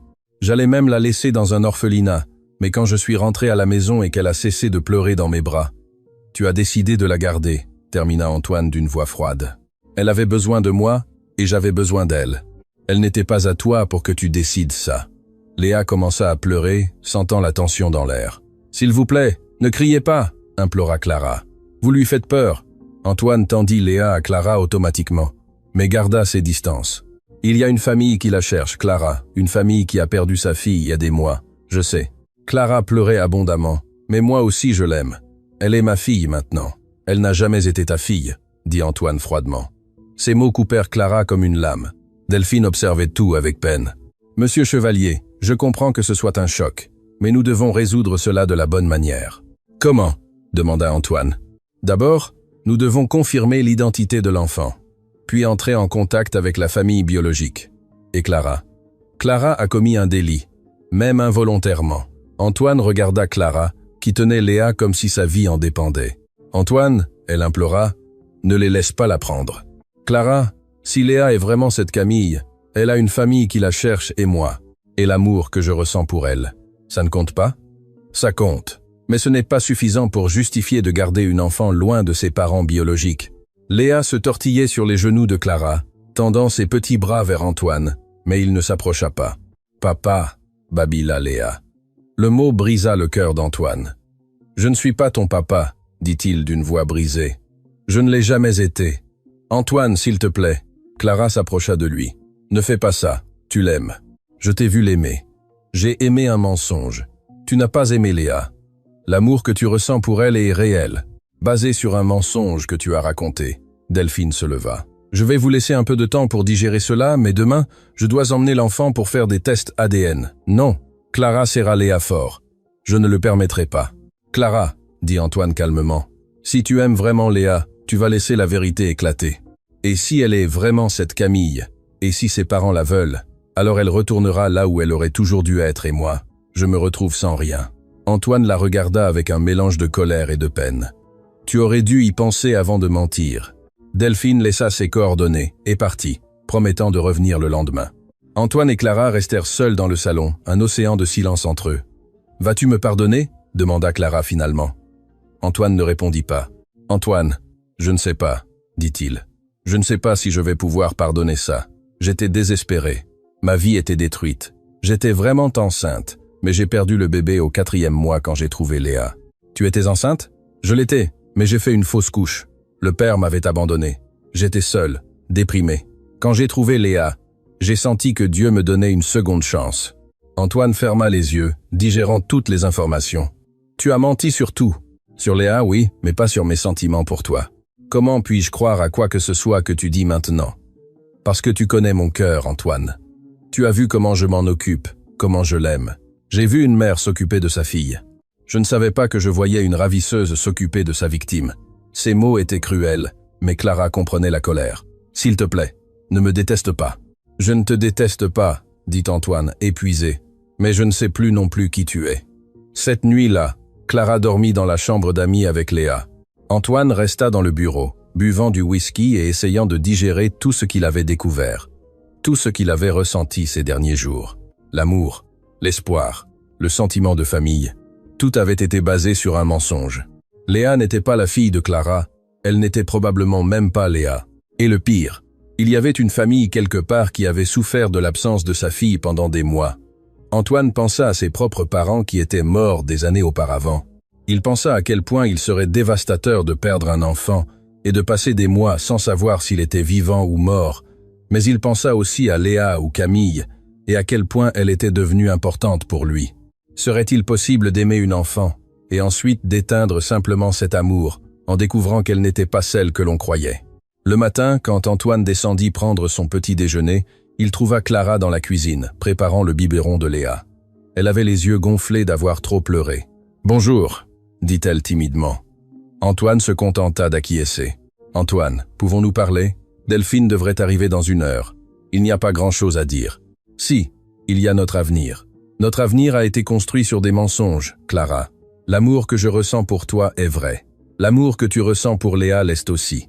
Léa peut être même pas s'appeler Léa. Pour moi, elle sera toujours Léa, quel que soit le nom sur son acte de naissance. Antoine prit une tasse de café et s'assit à table. As-tu une idée de ce que je ressens? Je me suis ouvert à toi et je t'ai parlé de Mathieu. J'ai permis que tu entres dans ma vie et tout était basé sur un mensonge. Pas tout. Mes sentiments pour toi sont réels. Comment puis-je en être sûr? Comment puis-je croire à quoi que ce soit que tu dises? Clara s'approcha de lui avec Léa dans les bras. Parce que tu me connais, Antoine, tu sais qui je suis. Je croyais le savoir, mais la femme que je connais ne mentirait pas sur quelque chose d'aussi important. Léa tendit ses petits bras vers Antoine, comme elle le faisait toujours, mais cette fois, il ne la prit pas dans ses bras. « Papa » babila Léa. « Je ne suis pas ton papa » répéta Antoine, plus pour lui-même que pour elle. Clara vit des larmes dans ses yeux. « Tu ne peux pas juste arrêter de l'aimer, n'est-ce pas? Peu importe ce que je ressens, elle n'est pas à moi pour aimer. » À ce moment, Delphine arriva accompagnée d'une assistante sociale et d'un officier de justice. « Bonjour » salua Delphine. « Nous allons effectuer les tests ADN aujourd'hui. »« Et en attendant ?» demanda Clara. « L'enfant sera sous la garde temporaire de l'État jusqu'à ce que nous résolvions la situation. »« Non » Clara serra Léa fort. « Elle reste avec moi. »« Clara, dit Antoine. Elles ont l'autorité légale pour ça. »« Tu ne vas pas me défendre ?» Antoine la regarda longuement. « Comment puis-je défendre quelqu'un qui m'a menti ? Parce que tu m'aimes ? L'amour n'est pas une justification pour un délit. » L'assistante sociale s'approcha. « Clara, nous avons besoin que vous remettiez l'enfant volontairement. Ce sera mieux pour tout le monde. Jamais. Si vous ne la remettez pas volontairement, nous devrons utiliser d'autres moyens. » Antoine se leva. Clara ne rend pas ça plus difficile que ça ne l'est déjà. Difficile pour qui? Pour la famille qui a perdu sa fille ou pour toi qui as perdu ton fantasme d'être père à nouveau? La question frappa Antoine de plein fouet. Ce n'est pas à propos de moi. Non. Alors, pourquoi me punis-tu au lieu de m'aider? Parce que tu as menti. J'ai menti sur Léa. Je n'ai pas menti sur t'aimer. Léa commença à pleurer avec la discussion. Clara essaya de la calmer, mais elle tremblait de nerfs. Antoine regarda la scène et sentit son cœur se briser. Indépendamment des mensonges, cette enfant était devenue importante pour lui et la voir angoissée lui faisait mal. « Laisse-moi la prendre » dit-il en tendant les bras. Clara hésita. Puis elle lui tendit Léa.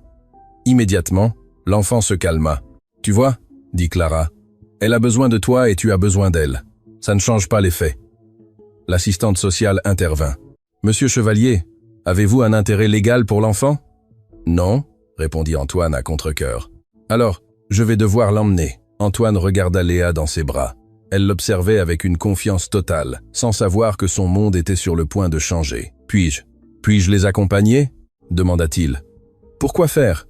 Pour m'assurer qu'elle sera bien prise en charge. » Delphine acquiesça. « Bien sûr. » Antoine tendit Léa à l'assistante sociale. Le bébé commença immédiatement à pleurer, tendant ses bras vers lui. « Papa !» cria Léa en pleurant. Antoine sentit les larmes couler sur son visage. « Je suis désolé, princesse, » murmura-t-il. « Papa ne peut pas t'aider maintenant. » Clara s'effondra en voyant qu'on emmenait Léa. « Antoine, s'il te plaît, ne laisse pas ça arriver. » Mais Antoine prenait déjà les clés de la voiture pour suivre le convoi. « Je vais m'assurer qu'il la traite bien, dit-il. C'est le moins que je puisse faire. »« Moi ?» cria Clara. « Tu vas aussi m'abandonner ?» Antoine s'arrêta à la porte. « Tu as pris tes décisions, Clara. Maintenant, tu dois faire face aux conséquences. » Il partit, laissant Clara seule dans le manoir vide, se demandant comment sa vie s'était effondrée si rapidement. Antoine accompagna Léa jusqu'à un foyer d'accueil temporaire, spécialisé dans les cas d'enfants en litige légal. L'endroit était propre et bien organisé, mais voir Léa placée dans un berceau étrange par des personnes étrangères lui brisa le cœur. « Elle ira bien ici », assura l'assistante sociale. « Nous avons des professionnels qualifiés. » « Pendant combien de temps ? » Jusqu'à ce que les résultats de l'ADN soient connus et que nous réglions la garde, probablement quelques jours. Antoine ne put pas partir immédiatement. Il resta à observer Léa à travers la fenêtre de la pouponnière, la voyant pleurer inconsolablement. « C'est normal », dit une infirmière. « Les enfants ressentent beaucoup de choses quand ils sont séparés de leur figure de référence. Et si elle ? Et si elle est Camille ? Les parents biologiques savent qu'elle est ici. Ils seront informés aujourd'hui et viendront probablement lui rendre visite demain. » Antoine acquiesça et sortit finalement du foyer. Mais au lieu de rentrer chez lui, Il conduisit sans but dans la ville, essayant de digérer ses sentiments. Il était tombé amoureux de Léa, ou Camille sincèrement. L'amour qu'il ressentait pour elle ne diminuait pas en découvrant qu'elle n'était peut-être pas la fille de Clara. Mais la trahison qu'il ressentait de la part de Clara était accablante. Comment avait-elle pu mentir sur quelque chose d'aussi fondamental? Comment avait-elle pu le laisser s'attacher à une enfant qui avait être des parents désespérés qui la cherchaient? Antoine s'arrêta dans un parc et resta à observer d'autres familles jouer avec leurs enfants. 3 jours avant, il avait imaginé faire la même chose avec Léa et Clara. Maintenant, cette vision semblait un rêve lointain. Son téléphone sonna. C'était Clara. « Antoine, s'il te plaît, réponds. » Il laissa aller sur la messagerie. Clara appela 4 fois de plus avant qu'il ne réponde finalement. « Quoi? Comment va-t-elle? » Elle pleure avec des inconnus. Elle a peur. Antoine entendit Clara sangloter à l'autre bout du fil. « Tu peux la ramener juste cette nuit pour qu'elle dorme à la maison? »« Je ne peux pas. Elle est sous garde légale. Antoine, s'il te plaît, elle doit avoir tellement peur. Tu aurais dû y penser avant. » J'y ai pensé. C'est pour ça que j'ai caché la vérité, parce que je savais que ça arriverait. Alors tu savais que c'était mal et tu l'as fait quand même? Je savais que c'était compliqué, mais je ne savais pas que c'était mal d'aimer une enfant qui avait besoin d'amour. Antoine raccrocha le téléphone. Cette nuit-là, il rentra chez lui et trouva des signes de la présence de Léa partout. Des jouets éparpillés, la chaise haute sur la table de la cuisine, des petits vêtements dans le séchoir de la buanderie. Madame Isabelle rangeait tout. « Où sont les deux ?» demanda-t-elle. « Léa est dans un foyer d'accueil temporaire. Clara, je ne sais pas où elle est. Que s'est-il passé ?» Antoine raconta toute l'histoire à Madame Isabelle, qui écouta en silence. « Mon Dieu, dit-elle quand il eut fini. Mademoiselle a enlevé une enfant. Elle dit qu'elle a trouvé Léa abandonnée. Et vous la croyez ?» Antoine réfléchit à la question. « Je crois qu'elle y croit, mais je crois aussi qu'elle a vu une opportunité et l'a saisie. Et maintenant, nous attendons le résultat de l'ADN. Si Léa est vraiment Camille, elle retourne chez ses parents biologiques et Clara. Clara devra répondre de ses actes. » Madame Isabelle finit de ranger les jouets. « Et vous, comment vous sentez-vous » Antoine s'assit dans le fauteuil où il était habituellement avec Léa. Perdu, en colère, triste. « Vous les aimez toujours toutes les deux ?» C'est le problème, Isabelle. « Oui, je les aime toujours, et je ne sais pas quoi faire avec ça. L'amour ne disparaît pas du jour au lendemain, monsieur Antoine, même quand il y a trahison. Je ne devrais pas aimer Léa si elle n'est pas qui je pensais qu'elle était. Vous avez aimé l'enfant que vous avez connu. Cela ne change pas parce que son nom est différent. Et Clara, c'est plus compliqué. Mentir sur un enfant est quelque chose de grave. » Antoine passa la nuit éveillé, pensant à Léa seule dans le foyer.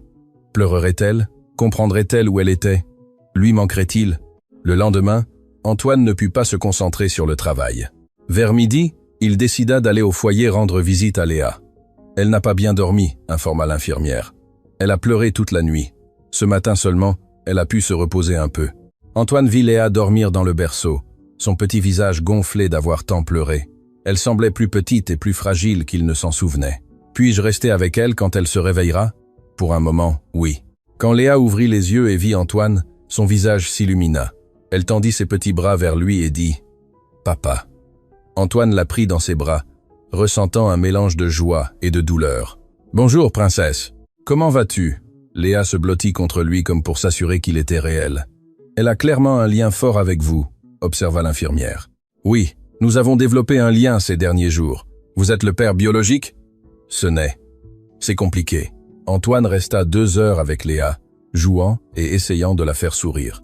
Quand il partit, elle pleura de nouveau, tendant les bras vers lui. « Papa, reviens », promit Antoine, ne sachant pas s'il pourrait tenir sa promesse. Cet après-midi-là, Antoine reçut un appel de Delphine. Les parents biologiques de Camille sont venus de Lyon. Ils veulent voir l'enfant aujourd'hui. Et alors nous allons découvrir si c'est vraiment leur fille. Quand? À 16h. Antoine regarda sa montre. Il était 15h. Puis-je être présent? Pourquoi? Parce qu'elle m'importe, quelle qu'elle soit. D'accord, mais seulement en tant qu'observateur. Antoine arriva au foyer à 16h précises. Il y avait un couple dans la salle d'attente, une femme blonde d'environ 30 ans et un homme brun du même âge. Tous deux semblaient nerveux et pleins d'espoir. « Monsieur et Madame Martin ?» demanda Antoine en s'approchant. « Oui » répondit la femme. « Vous êtes Antoine Chevalier. J'ai pris soin de l'enfant ces derniers jours. »« Merci » dit la femme, les larmes aux yeux. « Merci d'avoir pris soin de notre Camille. » Antoine sentit un pincement au cœur.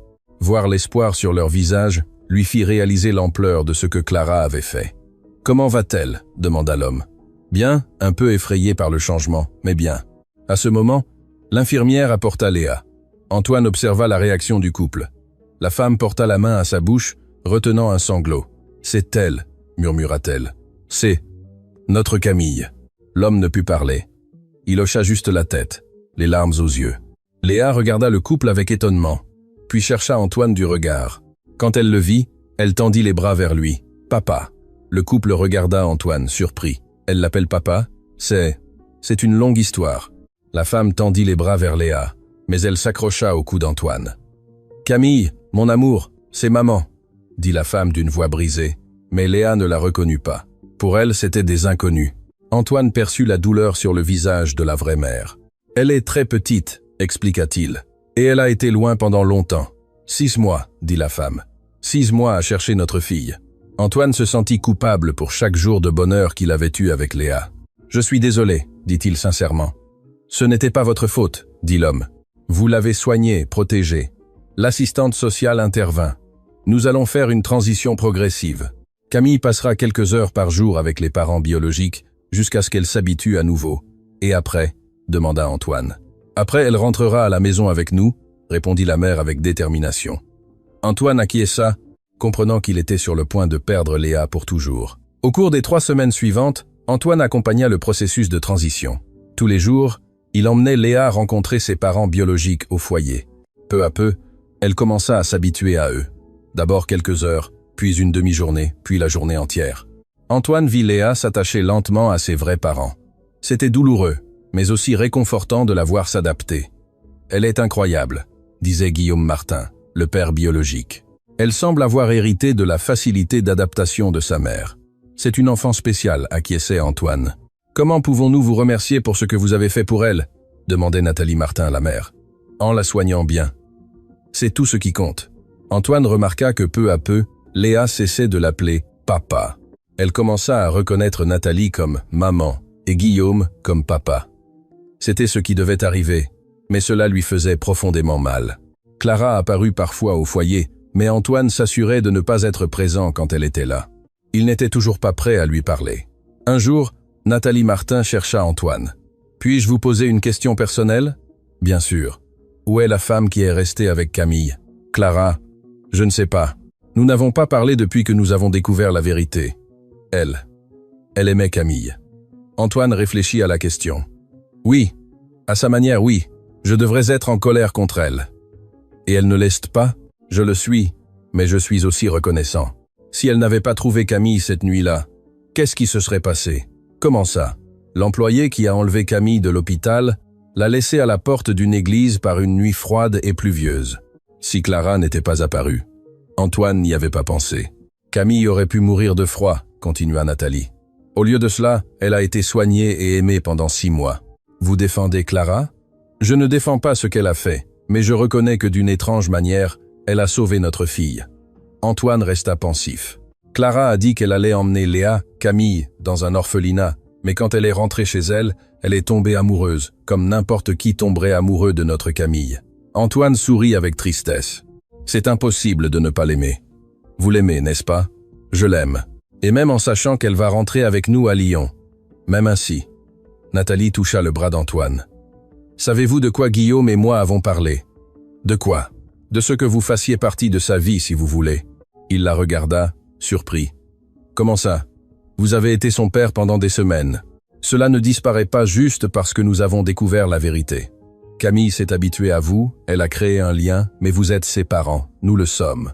Mais cela ne signifie pas que vous ne pouvez pas continuer à être spécial dans sa vie. Vous accepteriez ça. Nous l'accepterions. En fait, nous aimerions. Camille grandira en sachant qu'elle a eu beaucoup de gens qui l'ont aimée. Antoine sentit l'émotion l'envahir. « Merci. Et Clara ? Allez-vous arranger les choses ?» Antoine soupira. « Je ne sais pas. La trahison a été très profonde. L'amour aussi l'a été. Comment le savez-vous ? Par la façon dont vous parlez d'elle. Même si vous êtes blessé, il y a encore de l'amour là. » Antoine ne sut que répondre. Le dernier jour, avant que Camille ne retourne à Lyon avec ses parents, Antoine passa tout l'après-midi avec elle au foyer. Ils jouèrent. Elle mangea sur ses genoux. Ils prirent des photos ensemble. « Papa va te manquer », dit-il en la tenant dans ses bras. Camille le regarda avec ses grands yeux sérieux, comme si elle comprenait l'importance du moment. « Papa », dit-elle en touchant son visage. « C'est ça, papa Antoine t'aimera toujours. » Quand vint l'heure de partir, Antoine embrassa le front de Camille et la tendit à Nathalie. « Prenez bien soin d'elle, nous le ferons. Et vous, allez-vous chercher Clara ?» Antoine regarda Camille une dernière fois. Peut être qu'il est temps de lui parler. Cette nuit-là, Antoine se rendit à l'appartement de Clara, frappa à la porte et attendit. Quand elle ouvrit, elle était visiblement abattue. Elle avait maigri, les yeux gonflés, les cheveux ébouriffés. « Antoine » dit-elle, surprise. « Puis-je entrer ?»« Bien sûr. » L'appartement était en désordre. Il y avait des vêtements éparpillés, de la vaisselle sale dans l'évier, une tristesse palpable dans l'air. « Comment vas-tu » demanda-t-il. « Comment crois-tu que je vais ? J'ai perdu ma fille et l'homme que j'aime le même jour. Camille retourne à Lyon demain avec ses parents biologiques. » Clara s'effondra. « Je sais. Je suis allé au foyer hier. Elle ne m'a même pas bien reconnu. C'est normal. Elle s'adapte à sa vraie famille. »« Vraie famille », répéta Clara amèrement, comme si l'amour que je ressens pour elle n'était pas vrai. Antoine s'assit à ses côtés sur le canapé. « Clara, pourquoi ne m'as-tu pas dit la vérité dès le début ? Parce que je savais que tu réagirais comme ça, que tu me jugerais, que tu me quitterais. Peut-être que j'aurais réagi différemment si tu avais été honnête. Peut-être aurais-tu appelé l'assistance sociale le premier jour. » Antoine reconnut qu'elle pouvait avoir raison. Les parents de Camille ont dit quelque chose d'intéressant. « Quoi ? Que si tu ne l'avais pas trouvée cette nuit-là, elle aurait pu mourir de froid ?» Clara le regarda. « Et ça change quelque chose ? Ça change ma perspective sur tes motivations. » Mes motivations étaient égoïstes, Antoine. Je souffrais de la perte de mon bébé et j'ai vu Léa comme un moyen de combler ce vide. Mais tu l'as aussi aimé sincèrement. Je l'ai aimé. Je l'aime. Je l'aimerai toujours. Antoine lui prit la main. « Clara, ce que tu as fait était mal, mais je comprends pourquoi tu l'as fait. Cela signifie que tu me pardonnes. Cela signifie que je veux essayer de comprendre. » Clara commença à pleurer. « Je suis désolé, Antoine. Je suis désolé d'avoir menti, de t'avoir mis dans une situation impossible, de t'avoir fait attacher à une enfant qui n'était pas la nôtre. Ne regrette pas que je me sois attaché à Camille. C'était la meilleure chose de tout ça, même si tu sais que tu vas souffrir maintenant. Même ainsi, l'amour que j'ai ressenti pour elle était réel, et cela a de la valeur, indépendamment des circonstances. » Ils restèrent silencieux quelques minutes. « Que se passe-t-il maintenant ?» demanda Clara. « Je ne sais pas. Tu as menti sur quelque chose de fondamental. Cela a tout changé. Cela a changé ton amour pour moi. » Antoine la regarda dans les yeux. « Non. Et c'est ça le problème. Je t'aime toujours, même si je sais que je ne devrais pas. Pourquoi ne devrais-tu pas ? Parce que, comment puis-je te faire confiance à nouveau ? Donne-moi une chance de te prouver que je mérite ta confiance. Et si tu mens encore, je ne mentirai plus jamais. » Antoine se leva et commença à marcher dans le salon. « Clara, tu as enlevé une enfant. J'ai sauvé une enfant qui était abandonnée. Tu as gardé une enfant loin de ses parents biologiques pendant 6 mois. J'ai soigné une enfant comme si elle était ma propre fille, et tu as menti à l'homme qui est tombé amoureux de vous deux, et je le regrette chaque jour. » Antoine s'arrêta devant elle. « Il y a des conséquences légales à ce que tu as fait. Je sais. Les parents de Camille peuvent te poursuivre. Je le sais aussi. Et pourtant tu referais tout. » Clara réfléchit à la question. « Si j'avais su que Camille avait des parents qui la cherchaient, je ne l'aurais pas livrée aux autorités. Mais si la situation était la même, une enfant abandonnée par une nuit froide, oui, je referais tout. » Antoine acquiesça, comprenant que sa nature n'avait pas changé. « Les Marty ne vont pas te poursuivre. Comment le sais-tu ? » « Parce qu'ils m'ont parlé. Ils reconnaissent que tu as sauvé la vie de Camille. » Clara soupira de soulagement. « Mais cela ne règle pas les choses entre nous, » continua Antoine. « Je sais. J'ai besoin de temps pour digérer tout ça, pour comprendre si je peux te faire confiance à nouveau. Combien de temps ? Je ne sais pas, peut être beaucoup de temps. » Clara acquiesça, acceptant. « Et Camille, vas-tu maintenir le contact avec elle ? Les Martine l'ont proposé. Ils veulent que je continue à faire partie de sa vie. Tant mieux. Elle en a besoin. Elle a besoin de savoir qu'elle a été aimée par beaucoup de gens. » Antoine se dirigea vers la porte. « Clara, oui. Malgré tout, je ne regrette pas les jours que nous avons passés ensemble. Moi non plus. Ce furent les meilleurs jours de ma vie en 4 ans. Pour moi aussi. » Antoine sortit de l'appartement, laissant Clara seule à nouveau, Mais cette fois, il y avait une petite étincelle d'espoir dans l'air. 2 semaines plus tard, Antoine reçut des photos de Camille à Lyon. Elle souriait, jouait dans le jardin de la maison de ses parents, clairement heureuse et adaptée. Nathalie Martin appela pour donner des nouvelles. Antoine a dit hier. De nulle part, elle jouait et a dit ton nom. Elle se souvient de moi? Bien sûr qu'elle se souvient. Comment pourrait-elle oublier? Quand puis-je lui rendre visite? Que dirais-tu du mois prochain? Nous ferons une petite fête pour son premier anniversaire. J'y serai. Antoine apprenait à gérer sa nouvelle réalité. Il avait été père pendant quelques semaines. Il avait expérimenté l'amour paternel. Il avait découvert que son cœur pouvait aimer à nouveau. Et Clara, elle était toujours présente dans ses pensées tous les jours. La colère avait diminué, mais le ressentiment demeurait. 1 mois plus tard, Antoine se rendit à Lyon pour la fête du premier anniversaire de Camille. C'était étrange de la voir dans un environnement complètement différent avec sa famille biologique, mais elle était clairement heureuse. « Antoine !» cria-t-elle en le voyant courir vers lui. Il la prit dans ses bras, ému qu'elle se souvienne encore de lui. « Bonjour, princesse, comme tu as grandi !» Camille sourit et posa sa tête sur son cou, comme elle le faisait toujours. « Elle a dit ton nom toute la semaine, » dit Guillaume Martin. « Elle savait que tu venais. » Pendant la fête, Antoine joua avec Camille et conversa avec les autres invités. Plusieurs personnes lui demandèrent qui il était. « C'est un grand ami de la famille », expliqua Nathalie. Il a pris soin de Camille quand elle était perdue. À la fin de l'après-midi, tandis que Camille dormait sur les genoux d'Antoine, Nathalie s'approcha. « Puis-je vous poser une autre question personnelle ?»« Bien sûr. »« Et Clara, vous vous êtes arrangés ?»« Pas encore. Mais tu veux t'arranger ?» Antoine regarda Camille dormir tranquillement. « Je veux, mais je ne sais pas comment surmonter la trahison. Peut être en lui parlant, vraiment, en écoutant toute l'histoire. Peut être. Antoine, puis-je donner mon avis? Tu peux. Ce que Clara a fait était mal, mais elle a aussi aimé Camille sincèrement. Et d'après ce que j'ai perçu, elle t'aime aussi. Comment peux-tu la défendre? Je ne la défends pas, mais je reconnais que les gens font des choses désespérées quand ils souffrent. Antoine resta pensif. Et si elle ment encore? Et si elle ne ment pas? Et si vous parvenez à construire quelque chose de vrai, basé sur une honnêteté totale? Crois-tu que ce soit possible? Je crois que ça vaut la peine d'essayer. Camille a eu 2 ensembles de parents qui l'ont aimée. Ce n'est pas une perte, c'est de la chance. Cette nuit-là, à l'hôtel à Lyon, Antoine appela Clara. « Antoine !» répondit-elle. « Surprise. »« Bonjour, je suis à Lyon.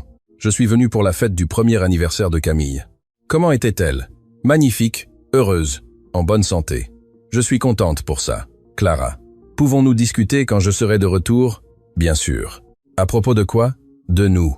À propos d'essayer de recommencer. Clara garda le silence quelques secondes. Tu es sûr? Je suis sûr que je veux essayer. Et tes doutes sur la confiance en moi? Je les ai toujours, mais peu. Être que nous pouvons travailler là, dessus ensemble. Antoine, tu n'as pas idée à quel point je le désire. Alors, parlons vraiment cette fois, sans mensonge, sans omission, sans mensonge, promit Clara. Jamais plus. Quand Antoine revint de Lyon, lui et Clara se rencontrèrent dans un café neutre. Ils discutèrent pendant des heures, revenant sur tout ce qui s'était passé, explorant leurs sentiments mutuels, discutant de la manière dont ils pourraient aller de l'avant. « Pourquoi ne m'as-tu pas parlé de la perte de ton bébé dès le début ?» demanda Antoine, parce que c'était trop douloureux. Et après, quand j'ai trouvé Léa, j'ai senti que Dieu me donnait une seconde chance. Je ne voulais pas le remettre en question. Mais tu savais que c'était mal de ne pas chercher sa famille. Je savais que c'était compliqué, mais dans mon esprit, elle avait été abandonnée. Je la sauvais. Et quand as-tu réalisé qu'il pouvait y avoir une famille qui la cherchait? Quand tu es tombé amoureux d'elle? Quand j'ai réalisé qu'elle méritait d'avoir une vraie famille? Pas seulement une mère désespérée, essayant de combler un vide. Antoine lui prit la main sur la table. « Clara, si nous allons essayer à nouveau, il doit y avoir une honnêteté totale. Surtout, toujours. Surtout, acquiesça-t-elle. Et si tu découvres quelque chose sur moi que tu n'aimes pas, nous y ferons face ensemble. Et si je découvre quelque chose sur toi, nous y ferons face ensemble aussi. » Antoine sourit. « Alors, nous allons essayer. Même en sachant que ce sera difficile, surtout pour ça. » Ils commencèrent lentement. Des rendez-vous au café, des promenades au parc, de longues conversations sur leurs peurs et leurs espoirs. Antoine raconta plus sur Mathieu et sa douleur de la perte. Clara parla de la grossesse perdue et comment cela l'avait brisée émotionnellement. Progressivement, la confiance fut reconstruite. Antoine avait encore des moments de doute, mais il voyait la sincérité dans l'effort de Clara d'être complètement honnête. 3 mois plus tard, Ils officialisèrent leur réconciliation. Antoine demanda Clara en mariage lors d'une proposition simple et émouvante. « Tu es sûr ?» demanda-t-elle, encore incrédule. « Je suis sûr que je t'aime. Je suis sûr que je veux construire une famille avec toi. Et je suis sûr que notre amour est assez fort pour surmonter n'importe quoi, même sans Léa, sans Camille. Surtout parce que Camille nous a montré que nous pouvons être une famille, que nous pouvons aimer au-delà des circonstances. Antoine, je t'aime tellement. Moi aussi je t'aime, malgré tout, pour tout. » Le mariage fut simple, lors d'une petite cérémonie avec peu d'amis et de la famille. Hélène ne l'approuvait toujours pas complètement, mais elle avait accepté qu'Antoine soit heureux. Nathalie et Guillaume Martin vinrent de Lyon avec Camille pour la cérémonie. Elle marchait déjà et disait plus de mots. « Antoine, Clara !» cria-t-elle en les voyant courir vers eux. Voir Camille appeler Clara par son nom et l'embrasser fut émouvant pour tous.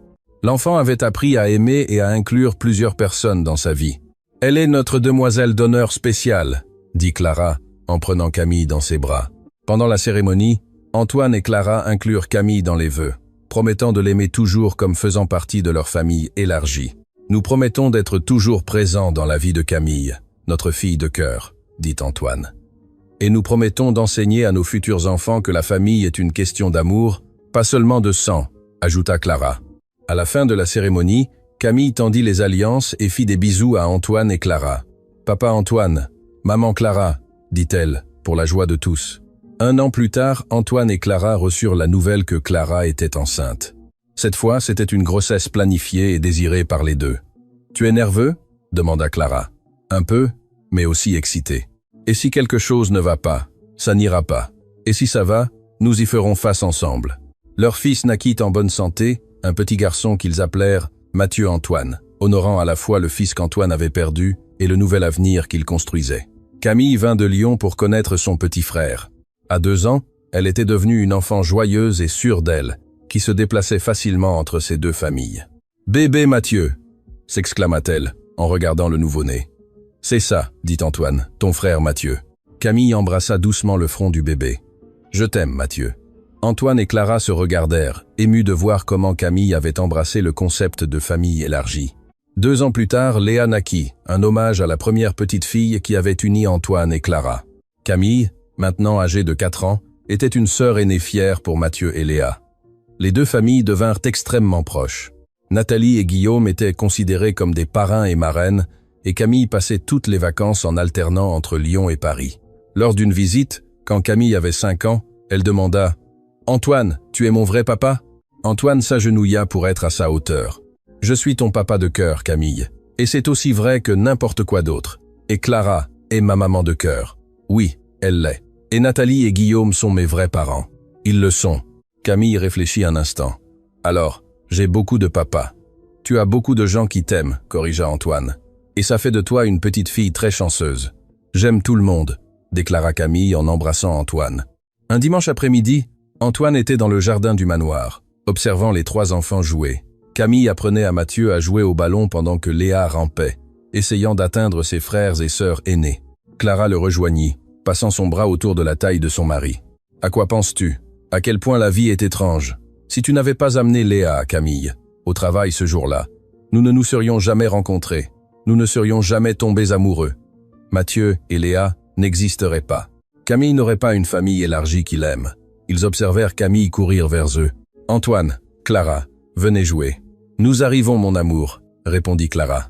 Antoine la serra un instant. « Merci. »« Pourquoi ?»« Pour m'avoir appris que parfois, les mensonges les plus douloureux mènent aux vérités les plus belles.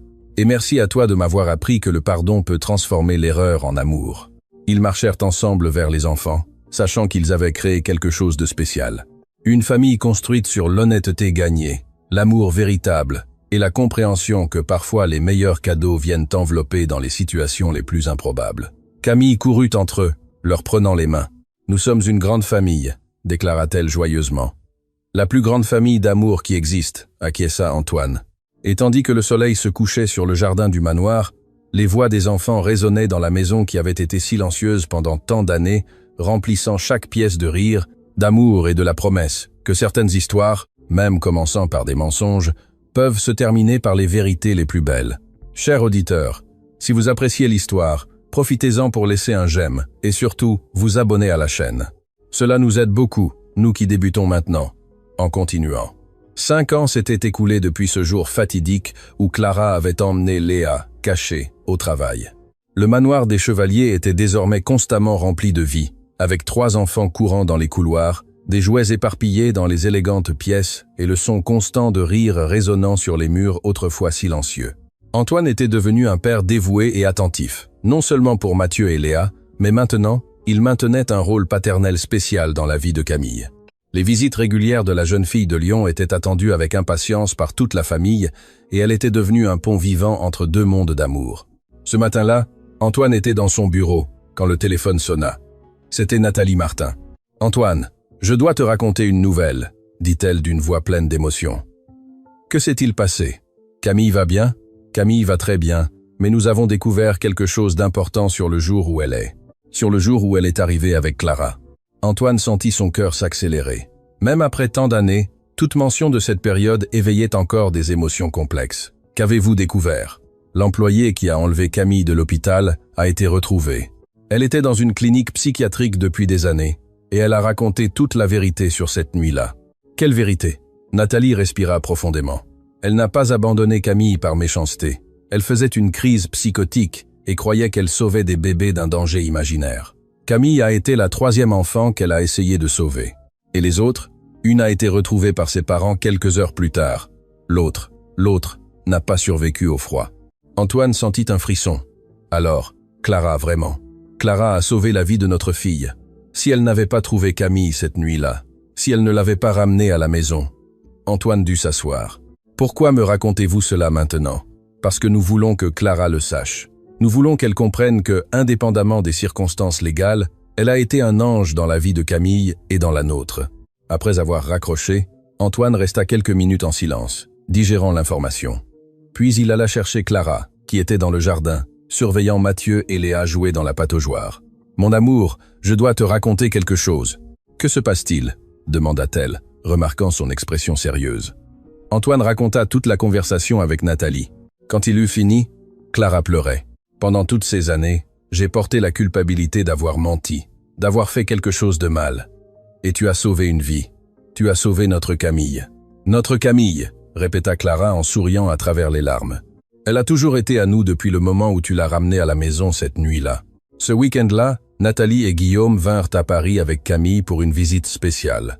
Maintenant, âgée de 7 ans, Camille était devenue une enfant intelligente et affectueuse, qui parlait naturellement de ses 2 familles. Pendant le dîner, Nathalie s'adressa formellement à Clara. Clara, Guillaume et moi avons beaucoup parlé de cette nuit il y a 7 ans. Nathalie, vous n'avez pas à. Si, nous le devons. Tu as sauvé notre fille, et plus que cela, tu l'as aimée quand elle avait besoin d'amour. Guillaume rejoignit sa femme. Nous aimerions vous faire une proposition formelle. Quelle proposition? Demanda Antoine. Nous aimerions que vous soyez les parrains et marraines officiels de Camille, légalement reconnus comme tuteurs alternatifs.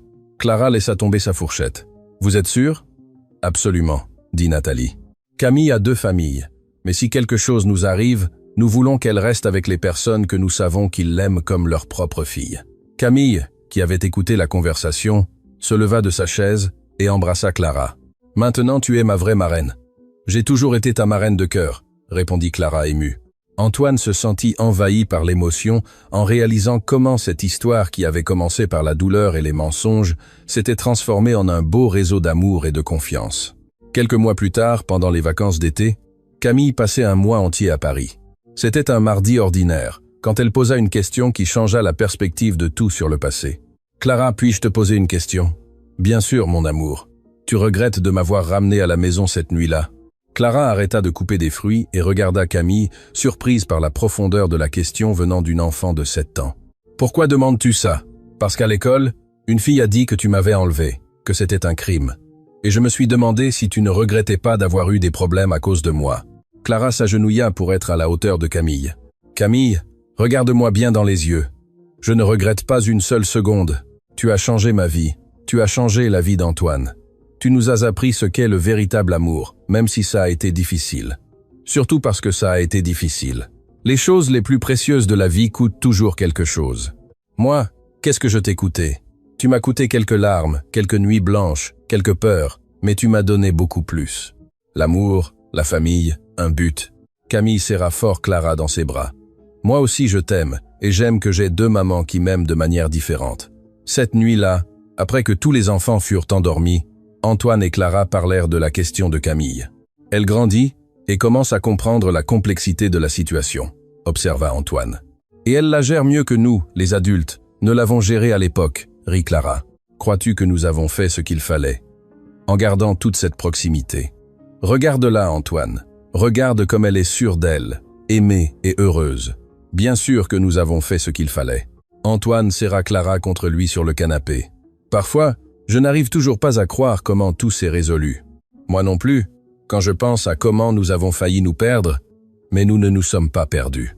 Et maintenant, nous avons une famille que nous n'aurions jamais pu imaginer. Une famille construite sur l'amour, pas seulement sur le sang.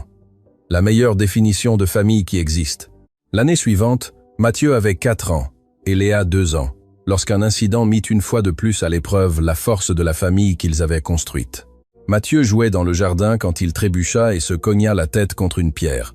La blessure n'était pas grave, mais elle saigna pas mal. Antoine, qui était à proximité, paniqua immédiatement. « Clara, vite! Mathieu est blessé !» Clara courut dehors et trouva Antoine tenant Mathieu, complètement hors de contrôle. « Antoine, calme-toi. Ce n'est qu'une petite coupure. Il faut aller à l'hôpital. Maintenant !» Antoine, respire. Ce n'est pas grave. Mais Antoine prenait déjà les clés de la voiture, les mains tremblantes. « Tu ne comprends pas? Ça pourrait être plus grave que ça n'en a l'air. Il pourrait y avoir des lésions internes. » Clara reconnut immédiatement les signes. Le traumatisme de la perte du premier Mathieu hantait encore Antoine, dans des moments comme ceux-ci. « Antoine, arrête, regarde-moi. » Elle prit son visage entre ses mains. « Mathieu va bien. C'est une égratignure. Regarde-le. » Mathieu avait cessé de pleurer et observait son père avec curiosité. « Papa, ça va ?» demanda l'enfant. La question innocente de son fils ramena Antoine à la réalité. « Je suis désolé, murmura-t-il. Moi, parfois, j'ai encore peur. Et c'est normal d'avoir peur, mais tu ne peux pas laisser la peur te contrôler. » Antoine respira profondément et prit Mathieu dans ses bras. « Papa s'est inquiété, mon fils. Ça te fait mal ? » « Juste un petit peu, mais ça a déjà cessé. » Antoine embrassa le front de son fils et regarda Clara avec gratitude. « Merci de m'avoir ramené. Je te ramènerai toujours. » Cette nuit-là, après que les enfants furent endormis, ils parlèrent de l'incident. « Penses-tu que j'ai besoin d'une aide professionnelle ?» demanda Antoine. « Je crois que nous gérons tous les traumatismes à notre manière. Si tu sens que tu en as besoin, nous pouvons chercher quelqu'un. Je crains que mon passé ne nuise à nos enfants. Ton passé t'a aussi appris à apprécier chaque moment avec eux. Tout n'est pas mauvais. » Antoine réfléchit à ses paroles. « Comment arrives-tu à être si sensé ? Parce que j'ai déjà traversé la douleur de la perte. Je sais à quel point l'opportunité d'aimer à nouveau est précieuse, même quand cet amour vient avec des cicatrices. Surtout quand il vient avec des cicatrices. Cela signifie que c'est un amour conquis, pas seulement donné. » 2 ans s'écoulèrent paisiblement. La famille avait trouvé un rythme harmonieux avec Camille visitant régulièrement, Mathieu et Léa grandissant en bonne santé, et Antoine apprenant à mieux gérer ses anxiétés concernant la parentalité. C'est lors du 9e anniversaire de Camille qu'ils reçurent une nouvelle inattendue. « Nous avons une annonce à faire », dit Guillaume pendant le déjeuner de célébration. « Quelle annonce ?» demanda Antoine. « Nathalie est enceinte. » Le silence à table dura quelques secondes avant d'éclater en célébration. « C'est merveilleux », dit Clara en embrassant Nathalie. « Pour quand ?» demanda Antoine. « Pour septembre, Camille va être grande sœur. » Camille fut radieuse. « Je vais être la vraie grande sœur. »« Tu es déjà la grande sœur de Mathieu et Léa, » rappela Antoine. « Mais eux, ils ont toi et Clara comme papa. Ce bébé m'aura moi comme seule grande sœur. » La logique enfantine fit rire tout le monde. Plus tard, quand ils furent seuls, Antoine demanda à Clara. « Comment te sens-tu avec la grossesse de Nathalie ?» Heureuse pour eux. « Pourquoi demandes-tu ça ? Ne ressens-tu aucune jalousie, aucune nostalgie de quand Camille était petite ?» Clara réfléchit à la question. « Tu sais ce que je ressens ? De la gratitude. Je suis reconnaissante que Camille grandisse dans une grande famille aimante. Et je suis reconnaissante que nous fassions partie de cette famille, même si nous ne sommes pas les parents biologiques. Antoine, combien de fois allons-nous revenir sur ce sujet ? Nous sommes une famille, peu importe qui a donné naissance à quoi. » Antoine sourit. « Tu as raison. La famille est qui aime, pas qui engendre. » En septembre, Samuel Martin naquit. Camille était extasiée de son petit frère et insista pour qu'Antoine et Clara soient les premiers amis de la famille à le rencontrer. « Il est magnifique », dit Clara en portant le bébé. « Il ressemble à Guillaume », observa Antoine. « Tous les enfants ressemblent à quelqu'un à la naissance », rit Nathalie. Ensuite, ils développent leur propre personnalité. Camille était ravie de son frère. « Je vais tout lui apprendre. Comment jouer, comment parler, comment être heureux. Comme tu l'apprends à Mathieu et à Léa, » dit Antoine. « Exactement. Je serai la meilleure grande sœur du monde. » Et elle l'était vraiment. Dans les mois suivants, Camille se consacra à aider Nathalie avec Samuel, divisant son temps entre être fille et être une grande sœur responsable. Lors d'une des visites à Paris, quand Samuel avait 6 mois, Camille fit un autre commentaire profond qui surprit les adultes. « Antoine, puis-je te dire quelque chose ? » « Bien sûr, mon amour. Maintenant, je comprends pourquoi tout s'est passé comme ça. » « Comment ça ? Si Clara ne m'avait pas trouvé, si vous n'étiez pas tombés amoureux, si nous n'étions pas devenus une famille, je ne saurais pas comment être une grande sœur pour Samuel. » Antoine ne comprit pas immédiatement. « Explique-moi mieux. » « J'ai appris à partager l'amour avec Mathieu et Léa. J'ai appris que je peux aimer beaucoup de gens en même temps. Si je n'avais connu que Nathalie et Guillaume, j'aurais peut-être été jalouse de Samuel. Mais comme je sais déjà partager l'amour avec vous, il est facile d'aimer Samuel aussi. » La sagesse de la fillette de 9 ans laissa Antoine ému. « Camille, tu es très intelligente. » « Je ne suis pas intelligente. J'ai juste eu la chance d'apprendre l'amour avec beaucoup de gens. » Cette nuit-là, Antoine raconta la conversation à Clara. Elle a raison. Toute la souffrance que nous avons traversée a abouti à quelque chose de plus grand que nous ne pouvions l'imaginer. Un réseau d'amour qui s'étend au-delà de notre famille nucléaire, acquiesça Clara, et qui va influencer la prochaine génération. Mathieu, Léa et Samuel grandiront en sachant que la famille n'a pas de limite définie. Ils comprendront que l'amour n'est pas rare. Plus tu le partages, plus tu en as. Antoine serra Clara dans ses bras. « Merci. » « Pourquoi maintenant ?»« Pour m'avoir menti ce jour-là. » Clara rit. « C'est peut-être la seule fois dans l'histoire que quelqu'un remercie d'avoir été trompé, parce que ce fut le mensonge le plus important de ma vie. Il m'a conduit à la plus belle vérité que j'ai vécue. » Dans les années suivantes, la tradition des rencontres familiales se consolida. Pâques à Paris, Noël à Lyon, vacances d'été alternées entre les deux villes. Les enfants grandirent considérant comme tout à fait normal d'avoir une famille élargie ainsi. Mathieu, maintenant âgé de 8 ans, était un enfant joyeux qui adorait quand Camille venait en visite. « Camille est ma sœur préférée », dit-il un jour à Antoine. « Pourquoi ? Parce qu'elle m'apprend des choses que seule une grande sœur peut enseigner. Comme quoi ? Comment être courageux ? Comment protéger Léa ? Comment faire sourire Clara quand elle est triste ? » Antoine réalisa que Camille était vraiment devenue un guide pour les frères et sœurs cadets. Léa, à 6 ans, était une enfant intelligente qui posait beaucoup de questions. « Papa, pourquoi Camille a-t-elle 2 noms ? Comment ça, 2 noms ? Nathalie l'appelle Camille, Clara l'appelle Camille, mais parfois elle lui dit « Ma Léa, pourquoi ?» Antoine expliqua soigneusement comment Camille avait eu un autre nom quand elle était bébé, et comment Clara l'avait appelée Léa pendant un temps. Alors, elle a 2 noms parce qu'elle a été très aimée. Exactement. Génial. Moi aussi je peux avoir 2 noms. Antoine rit. Tu en as déjà. C'est Léa sur l'acte, mais nous t'appelons ma puce, princesse, mon amour. Mais je veux un nom comme celui de Camille, un nom de personnes qui m'ont beaucoup aimé. La conversation fit réaliser à Antoine comment les enfants traitaient et acceptaient naturellement la complexité de la situation familiale. Quand Camille eut 12 ans, elle demanda une fête spéciale. « Je veux que toutes mes familles soient réunies, dit-elle. »« Comment ça, toutes ?» demanda Nathalie. « Vous de Lyon, Antoine et Clara de Paris, Mathieu et Léa, Samuel. Et je veux inviter les grands-parents aussi. » C'était la première fois que Camille proposait de réunir toutes les branches de la famille élargie. « Tu es sûr que tu veux une si grande fête ?» demanda Guillaume. « J'ai 12 ans. Je veux célébrer avec les 12 personnes que j'aime le plus au monde. » La fête fut organisée à Paris, dans le manoir qui avait suffisamment d'espace pour accueillir tout le monde. Les grands-parents de Nathalie et Guillaume vinrent de Lyon avec Samuel. Maintenant âgée de 3 ans, Hélène, la sœur d'Antoine, participa également avec ses enfants. Au fil des années, elle s'était complètement réconciliée avec Clara et en était venue à admirer la famille qu'ils avaient construite. « Antoine, » dit Hélène pendant la fête, « je dois admettre que je me suis trompée à ton sujet et à celui de Clara. » « Dans quel sens ? » « Je pensais que ce serait un désastre, mais je regarde ce rassemblement et je vois que vous avez créé quelque chose de magnifique. Nous avons créé une famille. Vous avez créé plus que cela. Vous avez créé un modèle de la façon dont l'amour peut surmonter n'importe quelle circonstance. Pendant la fête, Camille fit un discours qui émut tout le monde. Je veux remercier toutes les personnes qui m'ont aimé pendant mes 12 ans, Nathalie et Guillaume, qui m'ont donné la vie. Clara, qui m'a sauvé et m'a aimé quand j'étais bébé. Antoine, qui m'a appris que je peux avoir beaucoup de parents. Mathieu et Léa, qui m'ont appris à être une sœur.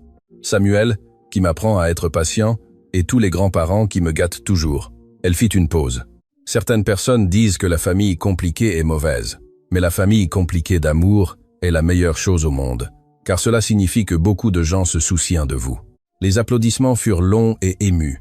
Plus tard, quand la fête touchait à sa fin et que les enfants jouaient dans le jardin, les adultes se réunirent dans le salon pour converser.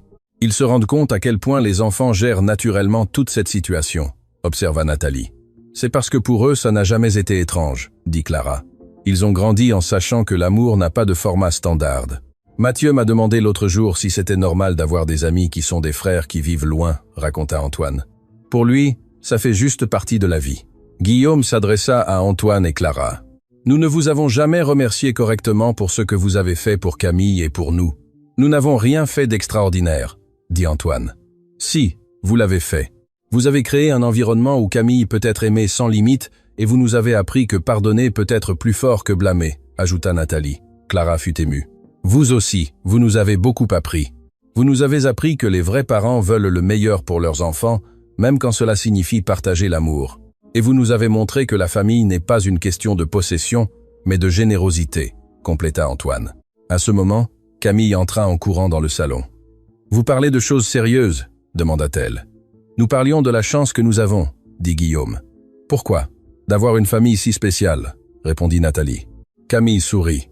Je sais que nous sommes spéciaux, mais vous savez ce qui est le plus génial. Quoi? C'est que, quand je serai grande, je vais apprendre à mes enfants que la famille, c'est aimer, pas des règles. Et ils auront la famille la plus folle et la plus affectueuse du monde. La déclaration fit rire et émouvoir tout le monde en même temps. Des années plus tard, quand Camille était à l'université, étudiant la psychologie, elle écrivit un travail sur les structures familiales non conventionnelles. Elle utilisa sa propre famille comme étude de cas. Le travail fut si bien reçu qu'on l'invita à le présenter lors d'une conférence nationale sur le développement de l'enfant. Antoine et Clara allèrent la voir avec Nathalie et Guillaume. « Quand j'étais bébé, dit Camille pendant la présentation, j'ai vécu une expérience traumatisante qui a abouti à une structure familiale complexe.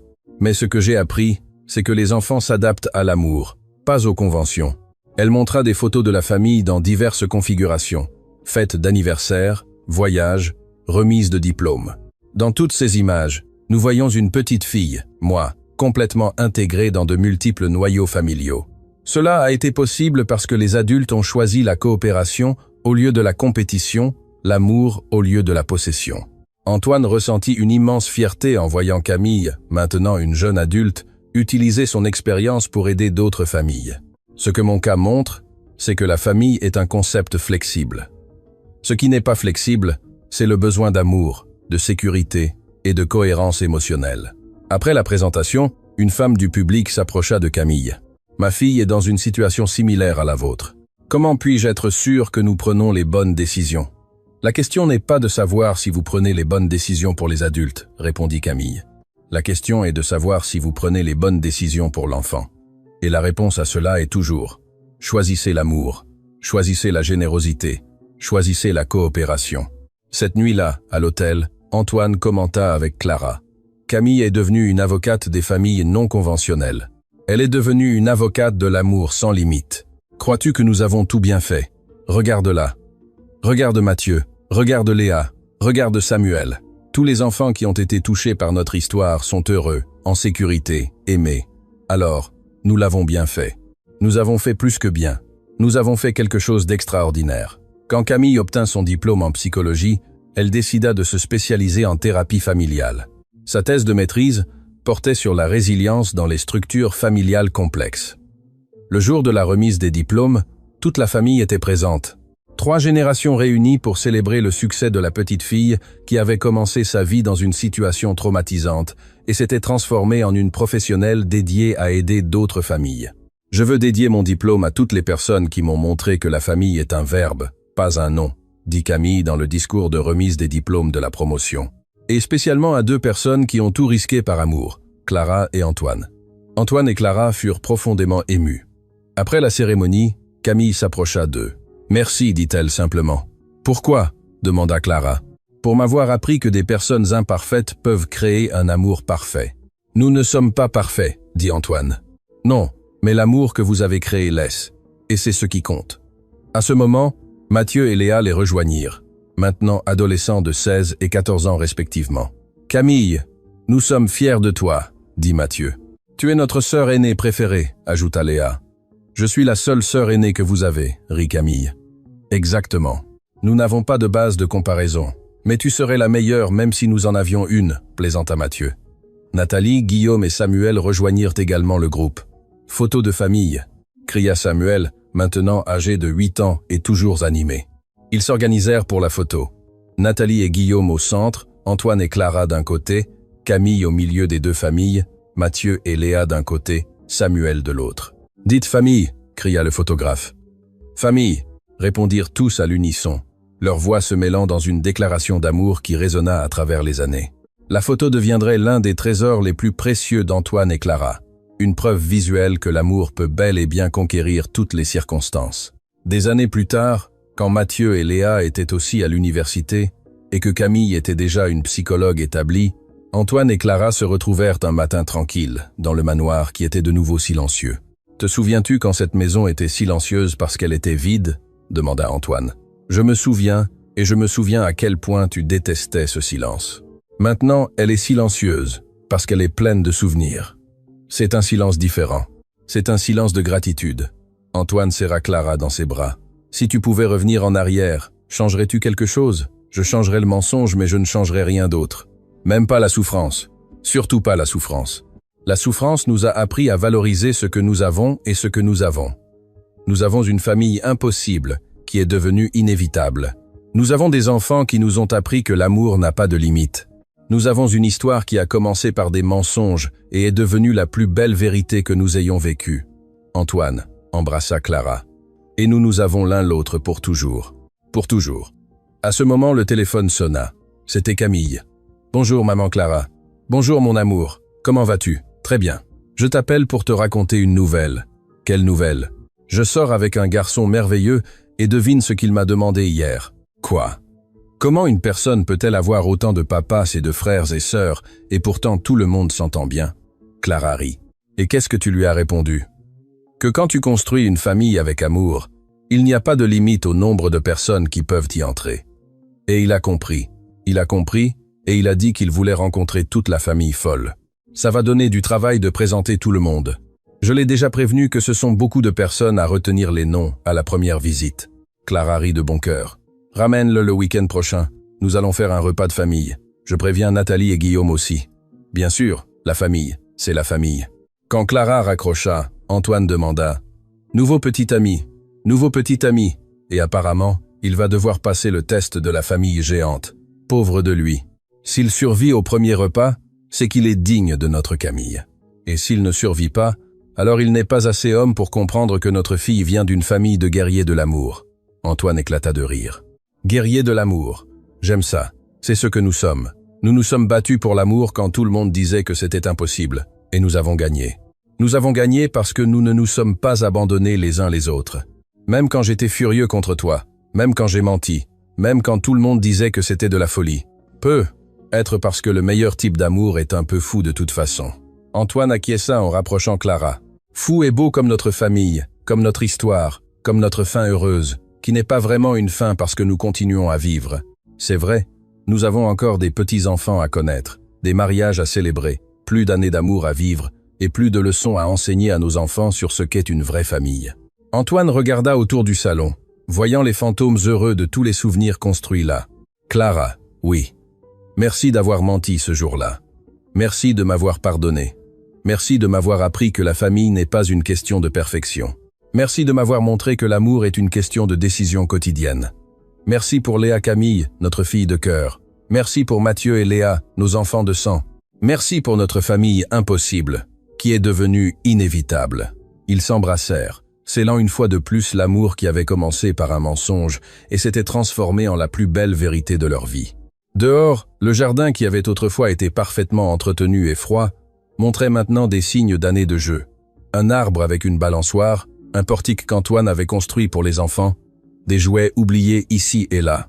C'était la preuve physique que cette maison s'était transformée d'un manoir silencieux en un véritable foyer.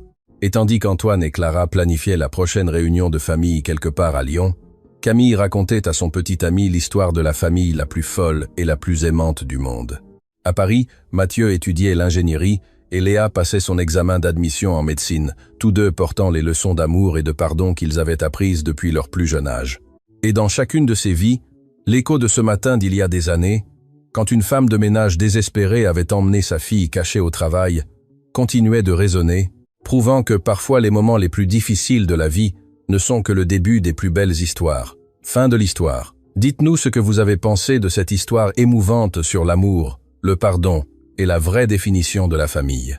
Croyez-vous qu'Antoine et Clara ont pris les bonnes décisions? Laissez votre avis dans les commentaires avec des mots sincères. Votre histoire est aussi importante pour nous. N'oubliez pas de laisser un j'aime et de vous abonner à la chaîne pour ne pas manquer d'autres histoires qui touchent le cœur.